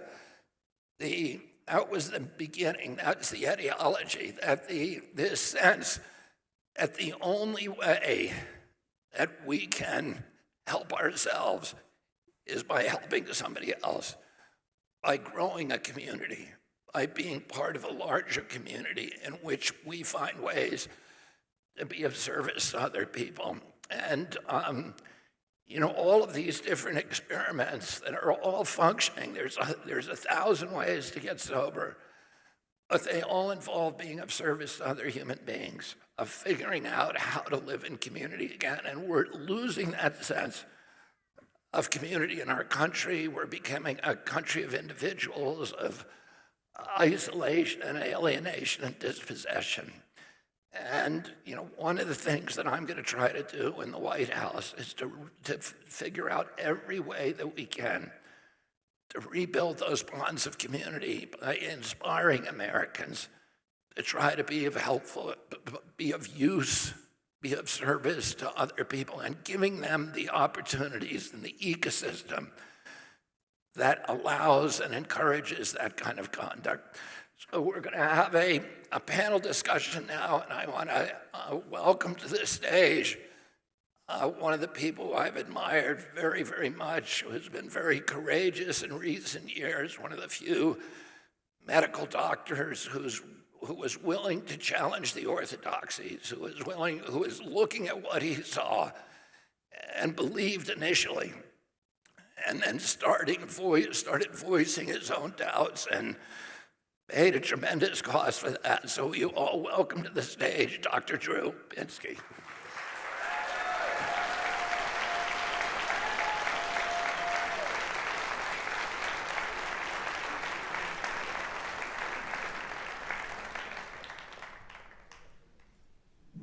Oh, it's so good to see you. In the various stages in which we gather, you and I, across this great land of ours. But thank you for this. Thank you for bringing attention to this. Thank you for sharing your recovery. As you know, it's a program of attraction, so the more you talk about it, the more you're going to help others. Bobby just made the point that brains heal other brains. That's the way I think about it as a physician. Think about it any way you wish. Think about it as community, as thriving, as meaning-making, as a spiritual connection that exists amongst humans. Jung's name came up. Carl Jung came up tonight already a couple times. I think it was on the video too. So we're going to celebrate that tonight. The other thing, let's bring the panel in. I'll introduce everyone on the panel first, but thank you. Thank you.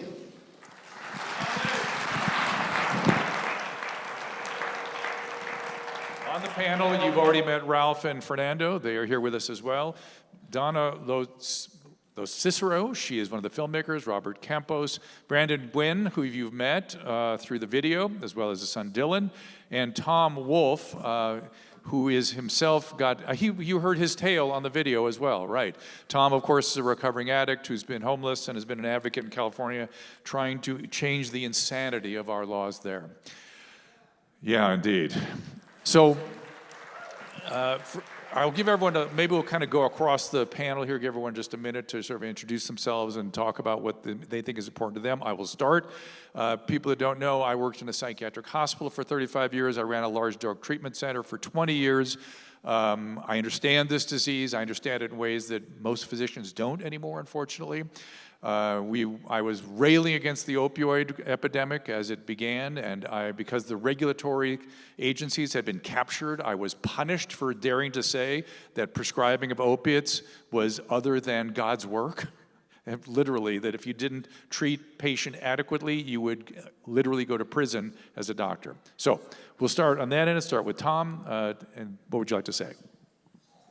Well, first of all, I really appreciate that Mr. Kennedy wants to talk about recovery on a national platform. That's something the other two candidates are not doing.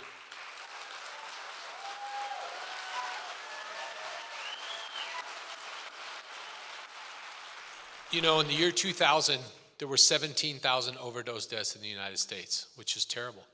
And last year, there was 107,000.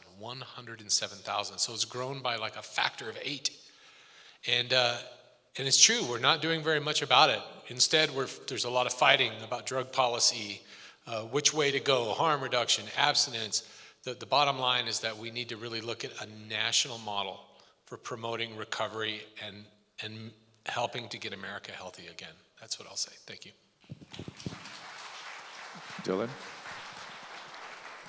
I don't even know what to say. I'm just grateful for the opportunity to be up here. You know, I never thought 3 years ago, or even when my journey in recovery began, that I would be sitting on stage in front of a bunch of people, getting to share my experience and, you know, my hopes. You know, this journey through recovery has, it's given me my life back, and I have a family today. I have a beautiful daughter and a beautiful wife that, you know, I never thought I'd get that chance, and yeah, I'm just grateful, so thank you.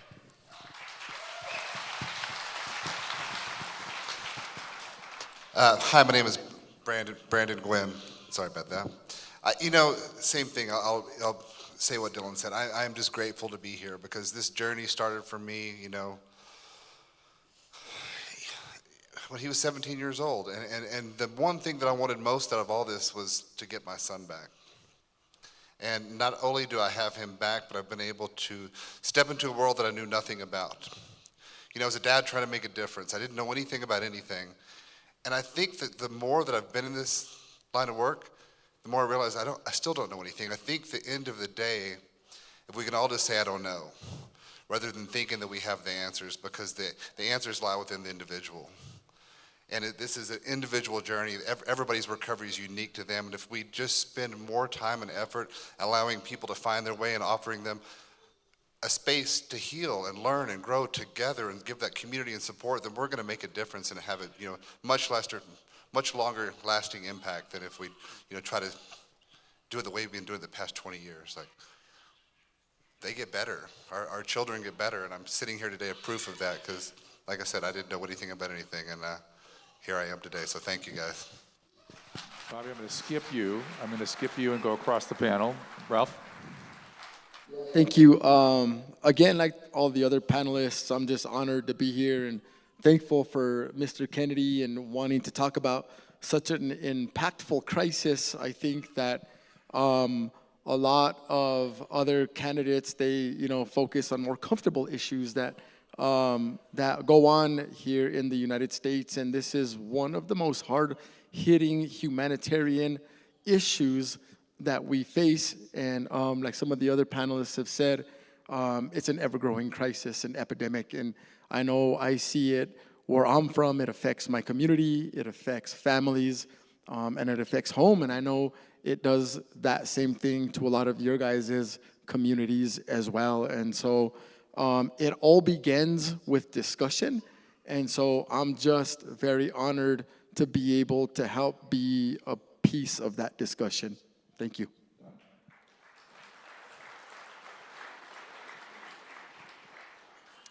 Hi, everybody. I'm Donna LoCicero. I'm one of the filmmakers of the film you just saw, Recovering America.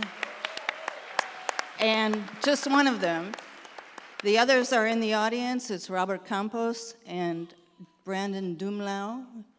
Wave your hands, guys. Really talented people.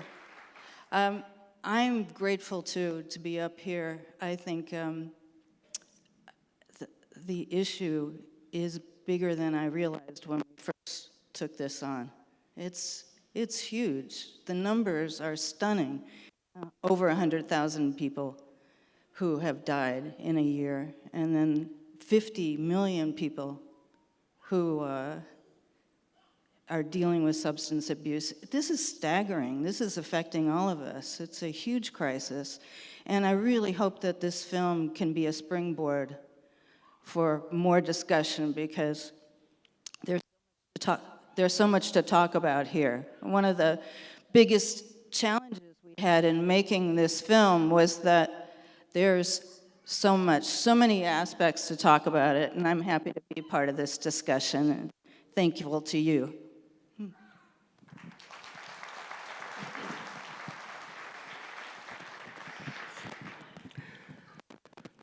Can we recover America, please? It's time. It doesn't matter if you're in a big city or Chicago, New York, Phoenix, San Francisco, Albuquerque. It's the small towns and the small pueblos too as well, whether it's a town of 500 or 800 or 1,200 or 2,000. It's affecting everybody the same.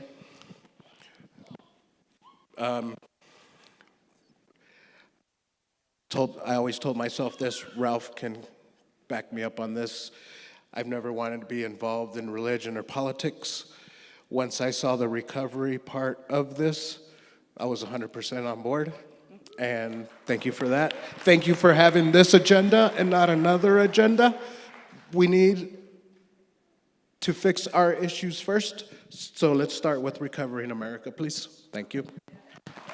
So, Bobby, what's interesting to me is that for the 7 of us up here, we know this disease intimately. This is all sort of matter of fact, what's on the video, what we've been discussing so far. But Donna kind of represents the average American citizen. She's like, what? 100,000 people are killed by this thing?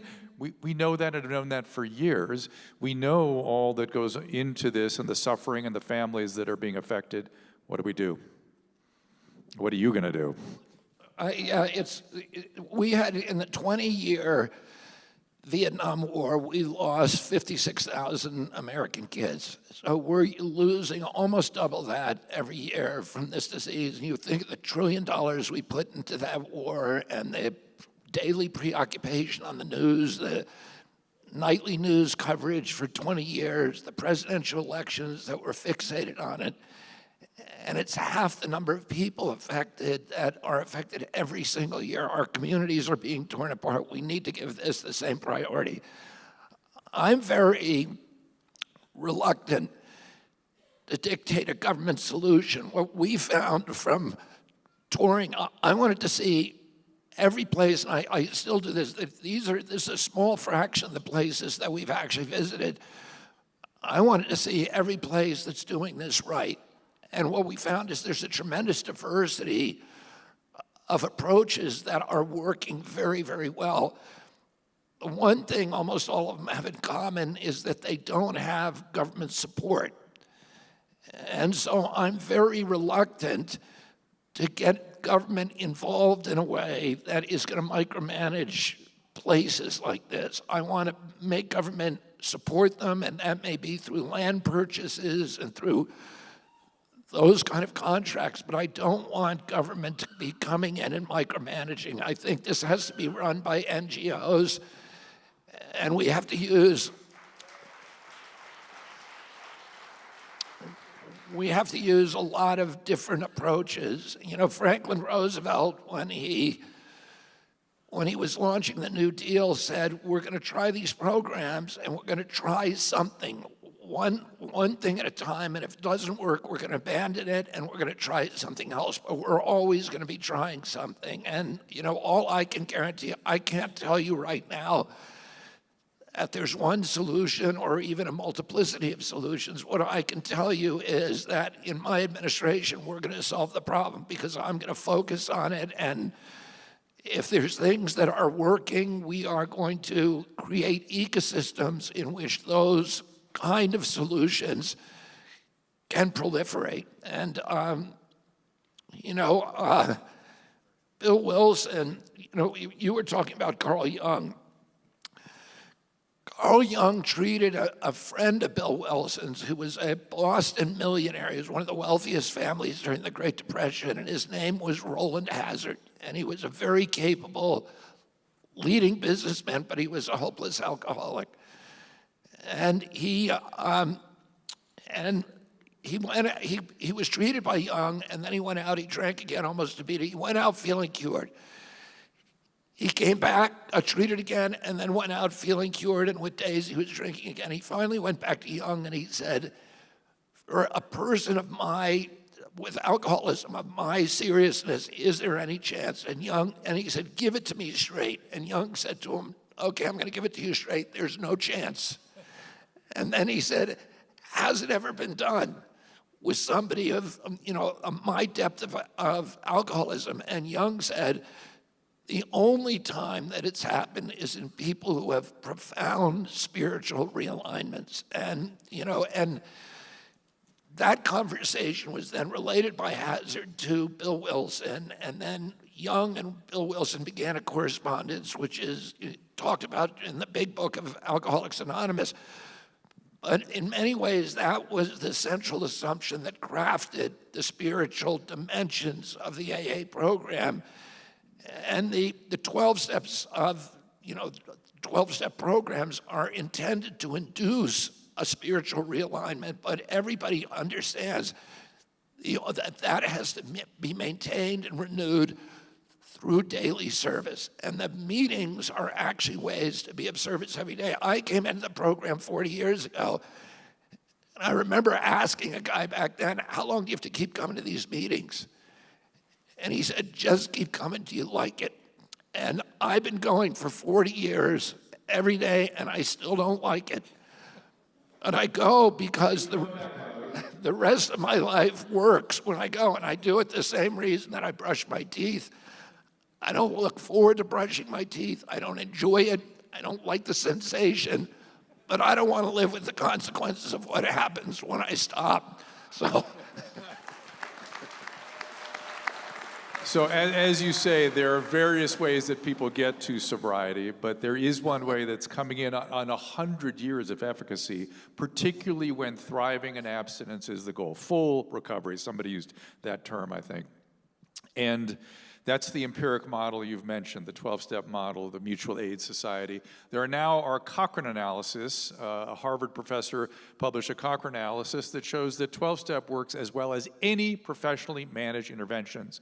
Especially it's superior when abstinence is the goal, except for one thing. It's free, it's available every hour of every day, and why has this been under attack? It's the most shocking thing to me ever. Are you aware that it's been under attack for the last 5 years or so? It's always under attack. Okay. So I don't know, And listen, it doesn't work for everybody. No, it's not saying that it does, but it's free, it's available, and it has potential. My treatment that doctors give doesn't work every time. You'll all attest to that, right? And so I love that there's so many other approaches to this, and that people are, we visited a place yesterday that just had a multiplicity of other approaches You gotta use them all. Yeah. You gotta use them all. I'm wondering if you guys have questions for me or Bobby. Tom does. So I just kind of wanted to expound on what Mr. Kennedy was saying, is that, look, we need all kinds of treatment out there. And, you are right that certain types of treatment are under attack, but the bottom line is that 12-step is evidence-based too. So the big question is the lack of resources. That's the problem. How many treatment beds are in Albuquerque? Does anybody know? It doesn't match the amount of people struggling with drug addiction. That's right. And that's the same can be said in, do you know in San Francisco we have about 24,000 drug users in our city, and we have 500 sanctioned treatment beds for 24,000, and our city spends $700 million. So my question, I guess, would be to Mr. Kennedy and to Dr. Drew, to you guys, what is it gonna take for states, really for the federal government? Is it gonna be a federal oversight kind of addiction treatment model that's gonna trickle down to the states, or are we gonna have to like kind of just change our whole model completely of how we fund and operate treatment throughout the country to help people get into recovery? Let me just say this. I thought one of the most exciting discoveries that I made during, this kind of exploration that we've been going on for the last 13 months is what happened in Amsterdam. Because I was in Amsterdam at the height of the open air drug markets there, and there were 3,000 drug overdoses a year, 3,000. They now, as you saw in the film, have fewer than 40. So they solved the problem. And, we now have, and the great thing is that there are models all over the world for things that actually work. And Amsterdam is doing something that works, and I think that's a place where the government can get involved, because the government can help identify those. We can list the protocols, and then we can give funding to local municipalities who are experimenting with those, implementing those protocols, who are experimenting with other protocols, and continue to perfect the methods that actually work. But we know what works. I talked to the guy, the minister who's running that program there, and I said, why isn't this proliferating all over the world? And he said, it is. In Europe, they're now doing this almost everywhere. And he said, what my full-time job is now to go from capital to capital and help them put these programs together. And I said, why haven't you been to the United States? He said, I've been everywhere there. And I said, have you been to San Francisco? He said, yep. And he said, it was like talking to a wall. And he said, I told him what would work, and nobody wanted to hear it. So, I think one of the roles that government can have is to identify what we know is going to work and then encourage local governments to do those things. And what his methodology is to use this escalation of police and social service intervention to force the addict off the street and into a program where he's going to get help. And then you can use a plethora of approaches to recovery and intervention. But the government has a role in actually pressuring the addict, saying, we're not going to tolerate you on the street anymore, to do tough love. You're not allowed to do this anymore. We're going to clean up your neighborhood. We're going to talk to you 3 times, and if we can't talk you into helping yourself, you are going to prison. You're going to jail until you choose some other option. And that's what they're doing that works so well in Amsterdam. I would argue that is not tough love. That is rational approach to a life-threatening illness that is progressive, that ends in death. And if you do not intervene, you are duplicitous in negligent manslaughter, 100%. Tom, tell me something. If you didn't have some it's a motivational disturbance. It's a usurpation of the brain's survival systems. So all motivation becomes distorted, and that one priority takes over everything else. So you must create motivation. No? No, you're correct. So for how many of you in recovery here believe that accountability is a cornerstone of recovery? So that first somebody had to ask you to do something. Right. Tom, get off the street. Tom, I'm going to put you in jail if you don't. You have to be asked to do something, because we have privileged denial. We have privileged it as a human right, and it is a medical symptom. It is synonymous with something called anosognosia, which is something stroke patients get where they don't realize what has happened to them. In addiction, Tom, did you see what was happening to you on the street? Could you perceive what was going on? I know you didn't feel good about it, but could you really see what was... Dylan, could you see what was happening to you when you were sick? No, not at all. You know, That's a condition of the brain. And we have taken that condition in the setting of addiction only. In dementia, when they lack insight, if you don't treat those patients, the doctor goes to jail.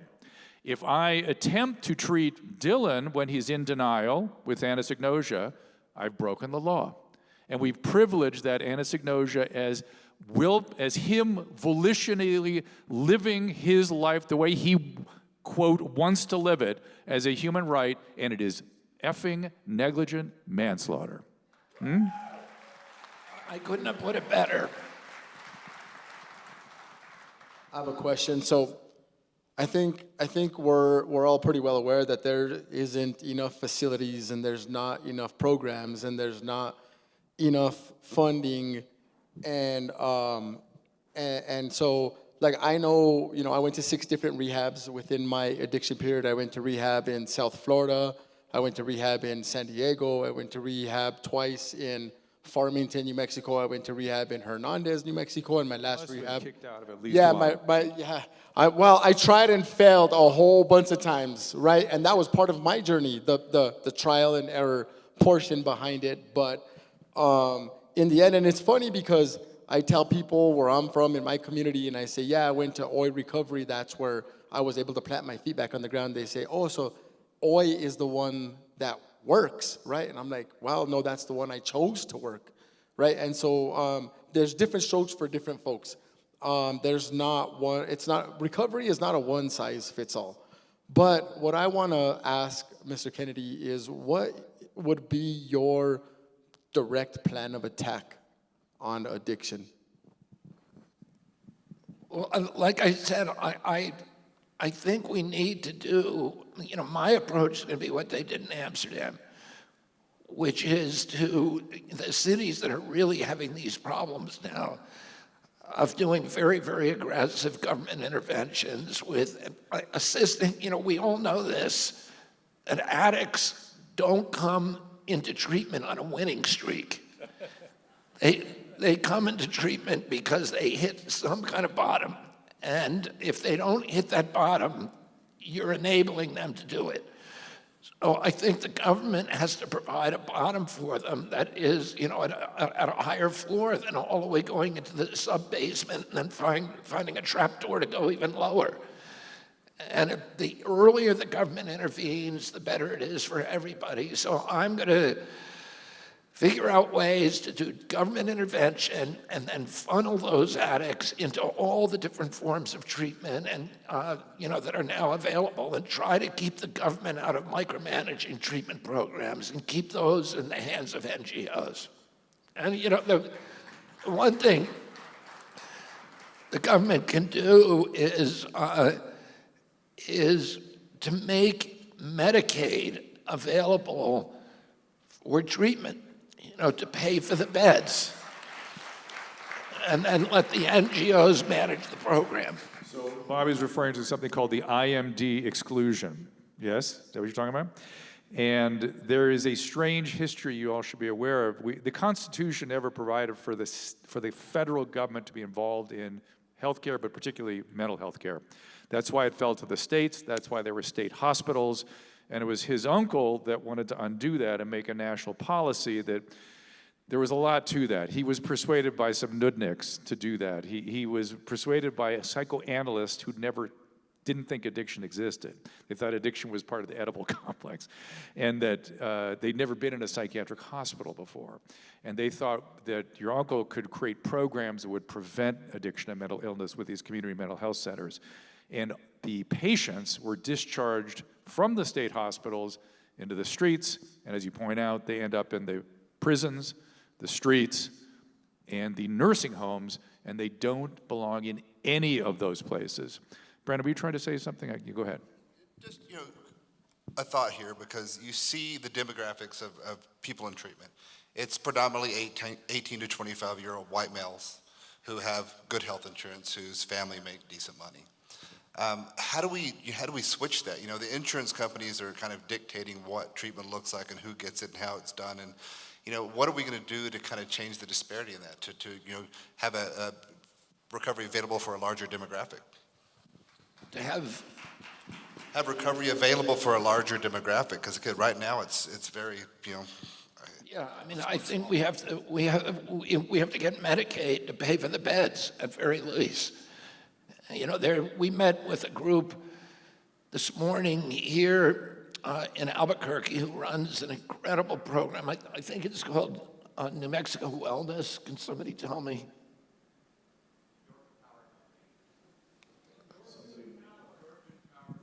What is it? Endorphins Power? No. I'll take your word for it. Yeah. But anyway, they have been able to persuade Medicaid to pay for their beds and it's only $400. They're giving them, they pay, the cost of this rehab is only $400 a week. And it's a very bare bones rehab, but they're treating many, many, many patients, and they're doing it very well. And we met a lot of them this morning, the people who had gone through that program. And they were actually were able to go to Medicaid and say, here are the costs that these patients are going to cost you with emergency room visits, with ODs in the next, several months if you don't pay for it. And if you do pay for it, it's only $400 a week, and you're going to save a lot of money. And the local Medicaid office was persuaded. Yeah, part of what we have weird biases in this country. You know, we'll shut down the world for a disease that killed 1 million elderly people, but 1 million young people over 10 years, we're not interested. It's crazy. In terms of years of life lost, addiction has orders of magnitude higher impact on this country than COVID ever did. We are blinded by this idea that people are living their best lives when they're doing drugs. Dylan, I wonder if you could speak to that. You know, you're relatively new in the program and you've been on both sides of this. How do you get people to understand how this thing affects you?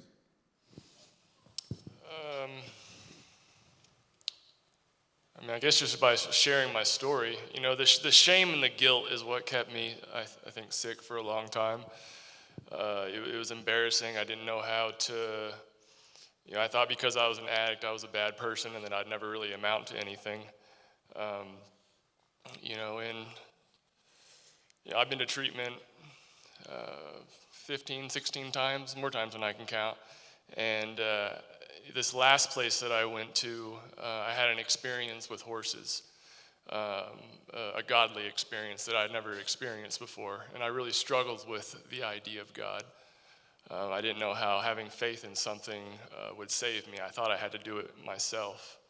And being at this ranch and being with horses just kind of opened my mind and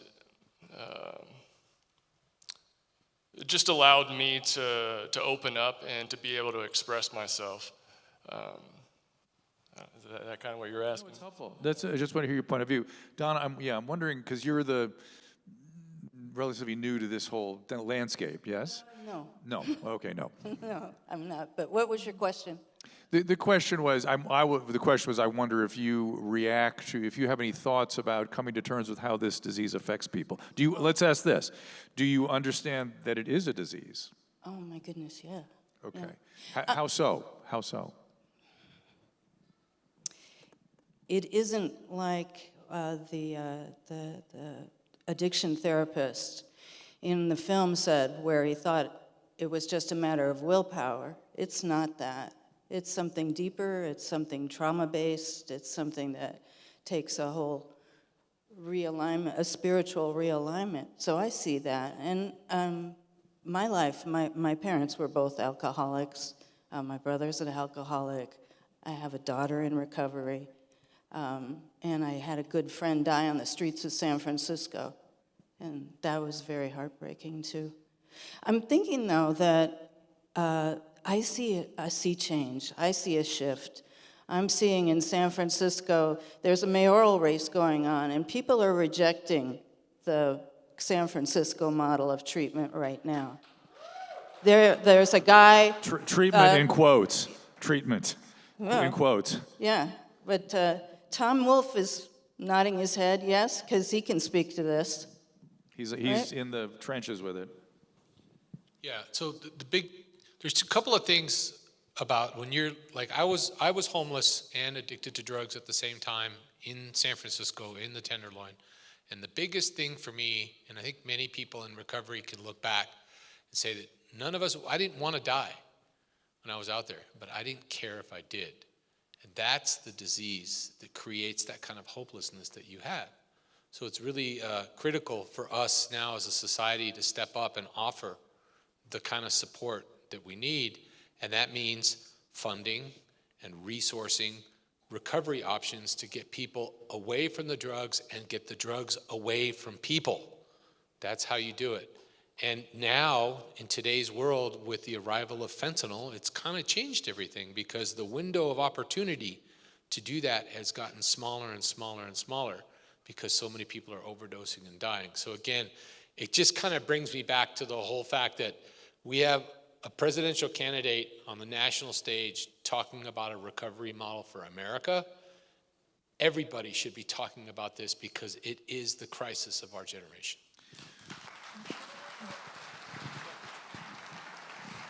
I'd like to speak a little to that disease model because as a father, and I think there's many family members and fathers out there that probably felt very similar to me. I remember going to my son's first family day and the very first treatment. I was like, they're going to try to convince me that addiction is a disease. I'm not going to go to this thing. He doesn't want it. He isn't working hard enough. He's not trying. I was still in that model of shame and fear and guilt, and I didn't know it. That day I sat in there with other families and I listened to their stories and I heard other people sharing the same story, the same emotions and feelings that I had, was the day that I started to open my eyes. Like, it is a disease. And I didn't believe in AA at the time either. It was like, oh, they're just going to try to brainwash my son. It's going to replace this addiction with another addiction. But it was what he needed. I'm not in recovery. I worked the 12 steps.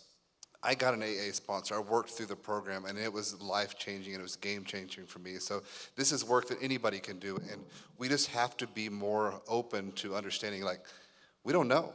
This is a disease, and we have to treat it like one. Yeah, thank you for saying that. You want to say something, Fernando? I was a big believer in being a drug addict was a choice. It was my choice to do drugs when I was younger. It was my choice to traffic drugs and guns when I was younger. But in the last 6-7 years, I've come to realize, after talking to certain folks and certain doctors, that it starts with some kind of trauma, whether it's young. Mine was something totally different to what Ralph's was to do drugs. Because we're not just going to wake up one day and be like, oh, I think I'm going to try some heroin one day today. I think today's the day. It doesn't start like that. Like,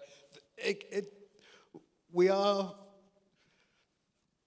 I'm not allowed to cuss. We all have demons in our head that we fight with every day. You do, we all do. And if we say we don't, then we're liars. It is a disease. It's not a choice, and it starts as trauma as a young person. At least it did for me. And that's how, in my opinion now, it's not a choice. But at the same time, it is. So I need to put my doctor hat on for a second and help everyone. If you have to get into conversations or if you're struggling yourself with this idea of it as an illness or a disease, you have to do one thing first. You must have a definition for what a disease is. And then you can sit back and go, does addiction fit the definition of disease? And strangely, I've spoken at universities and professors and fellowships and in medical settings, and they don't have a definition for disease. So I actually had to come up with the definition, which is the following, and you'll see how it covers all diseases. It is a complex relationship between the environment and the genetics of the individual. That relationship results in an abnormal state of physiology. We call that pathophysiology. That pathophysiology is reflected in signs and symptoms. Those signs and symptoms are something that a doctor can see and then infer the abnormal biology. Those signs and symptoms, we know from studying those signs and symptoms that they will follow a predictable pattern. We call that a natural history. Sometimes that natural history is a resolution if it's a cold. Sometimes the individual will die if it's certain cancers. Addiction has a very specific natural history. In the case of opiates, it's progressive and it ends in death. And it has a predictable response to treatment, something we call treatment. Where people get hung up is in the pathophysiology, which is in the case of this disease is in the brain. And we have several candidate genes for what the genes are that are triggered and what you all share genetically. And this biology is in the reward system. It's in the motivation system. It's the part of the brain that is responsible for telling you to survive. And the very survival mechanism gets usurped by this biology in genetically prone individuals, not everybody, and it takes over. Often, the environmental trigger is trauma. And now you have two problems. Now you have a motivational disturbance and the trauma, and they both must be treated. Thoughts? I mean, I didn't, that's brilliant, and thank you, Drew.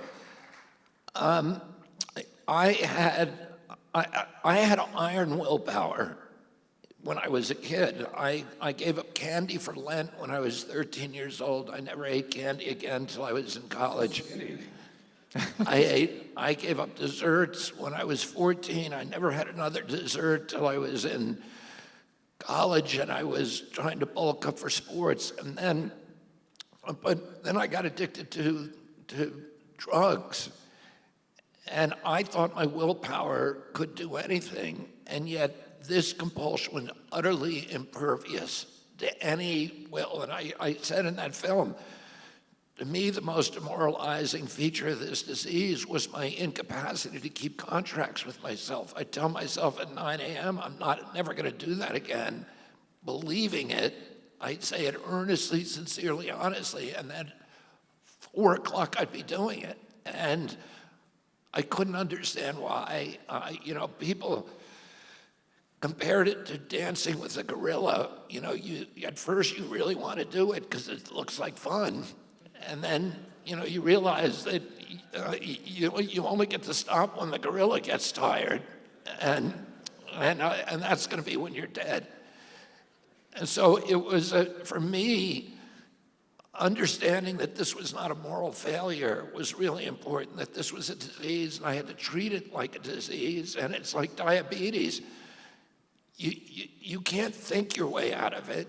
You have to act your way out of it. You have to do what you're supposed to do. You have to take the medicine. If you're a doctor and you know more about diabetes than anybody in the world, and you don't take your insulin, you're going to die.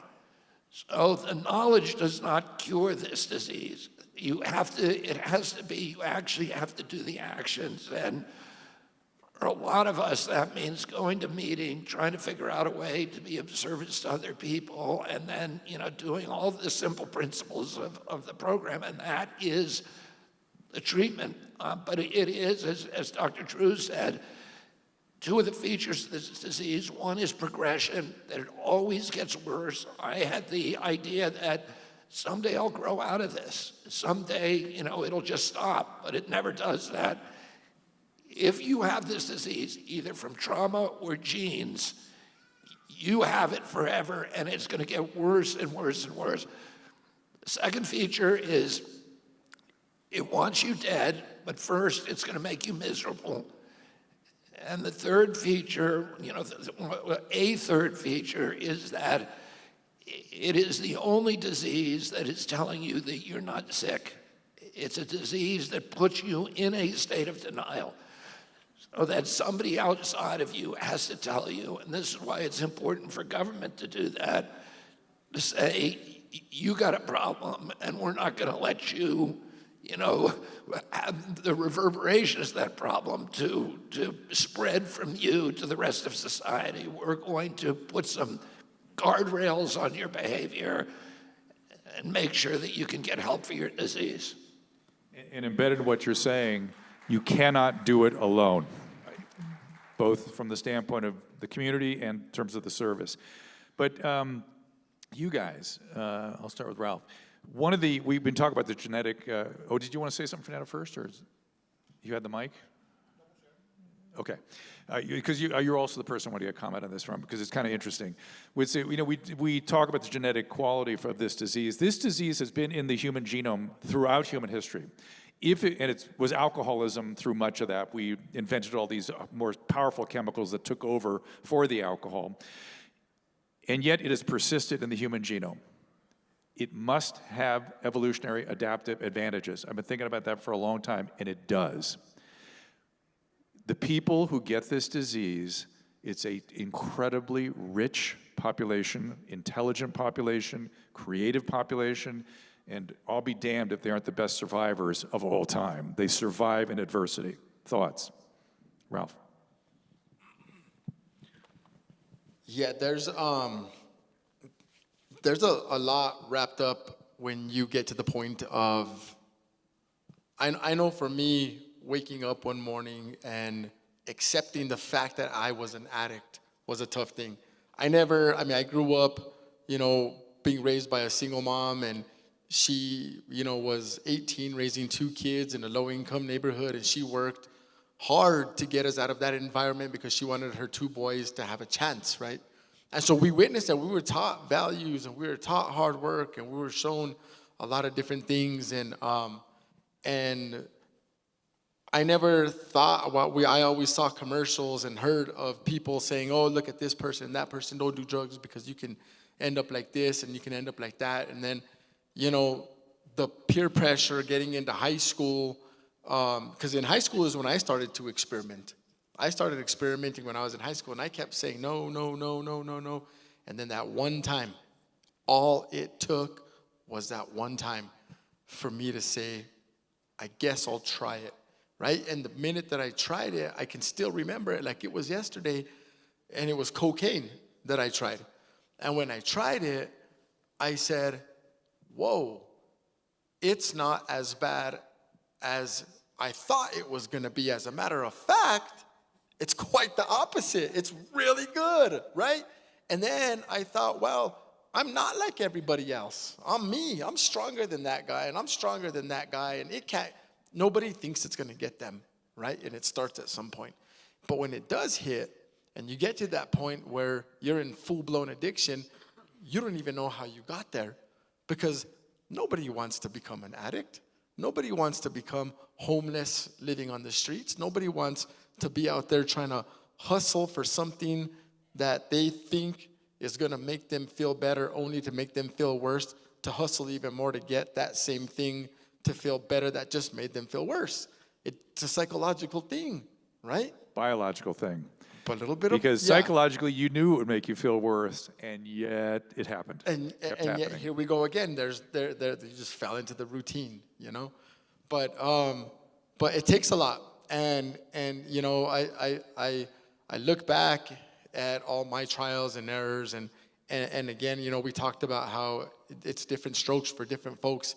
There's no one size fits all when it comes to recovery, but it's just individuals feeling like they have the support when they're ready, because everyone is ready at different times, right?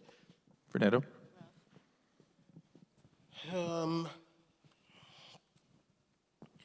I have to admit, I was selling drugs before I started experimenting with drugs. I started experimenting with drugs. I knew I was in experiment with drugs before I started selling drugs. After seeing individuals on drugs that I was selling to them, made me curious to the fact is I wanted to see what it feels like, what my next door neighbor's feeling, because I used to sell drugs to my next door neighbor.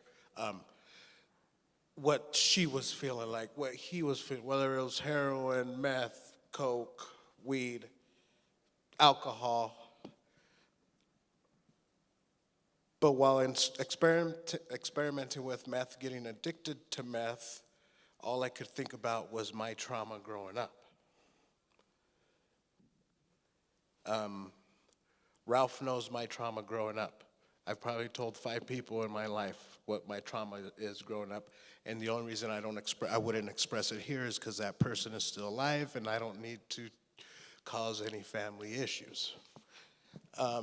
And that's all I thought about for the first year and a half, that I was now an addict selling drugs to certain people. And we need to fucking fix this, man. I'm sorry. Like, we need to try to fix this. Like, it's not the little kids. It's not the 13-year-olds, the 15-year-olds now. Now it's the 9, 10, 11, 12-year-olds that are getting their hands on these little blue pills. So yeah, sorry for cussing. So Bobby, we're sort of coasting towards our wrap up here. We're here to support you. We're here to hear your thoughts. I want to give you a few moments to kind of give us your final take on this topic that this panel has been kind enough to come and discuss with you. Yeah, I mean, I was thinking about the question that you asked about, you know, what is the selective advantage to having that addiction gene, you know, in your society or as an individual. And I don't know the answer to that, but one of the things— You know the answer to that? Well, I do too. I mean, here's what I would hypothesize, and I don't think this is a particularly complete answer. I think addicts have a restlessness, they have an empty space inside them that is yearning constantly for something, that is willing to take risks that other people won't take. 100%. That has a sort of a drive I would say, kind of a constant dissatisfaction with what they have now.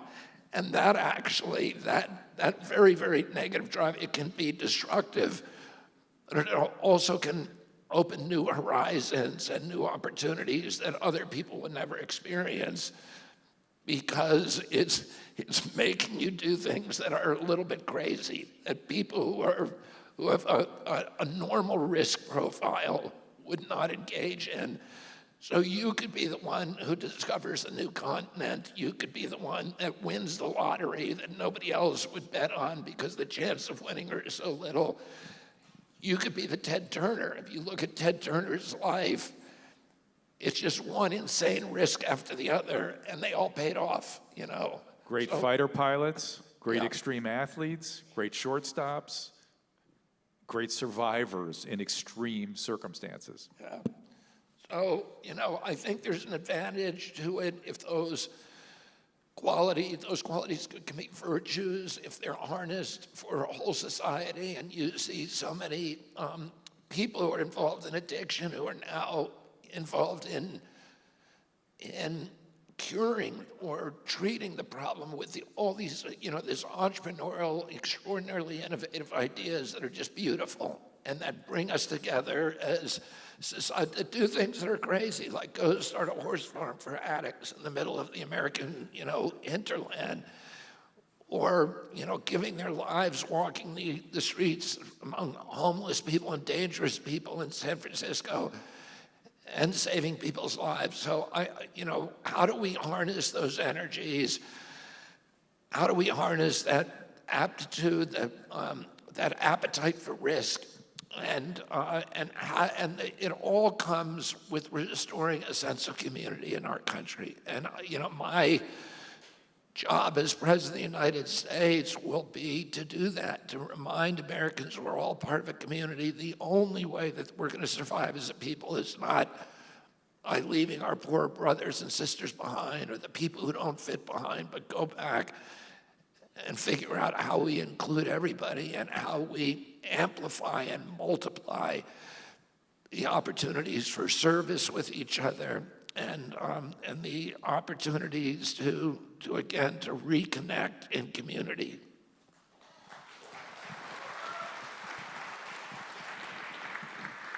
We are rolling to a stop here. I want to thank this panel for agreeing to be here and come up and share their ideas.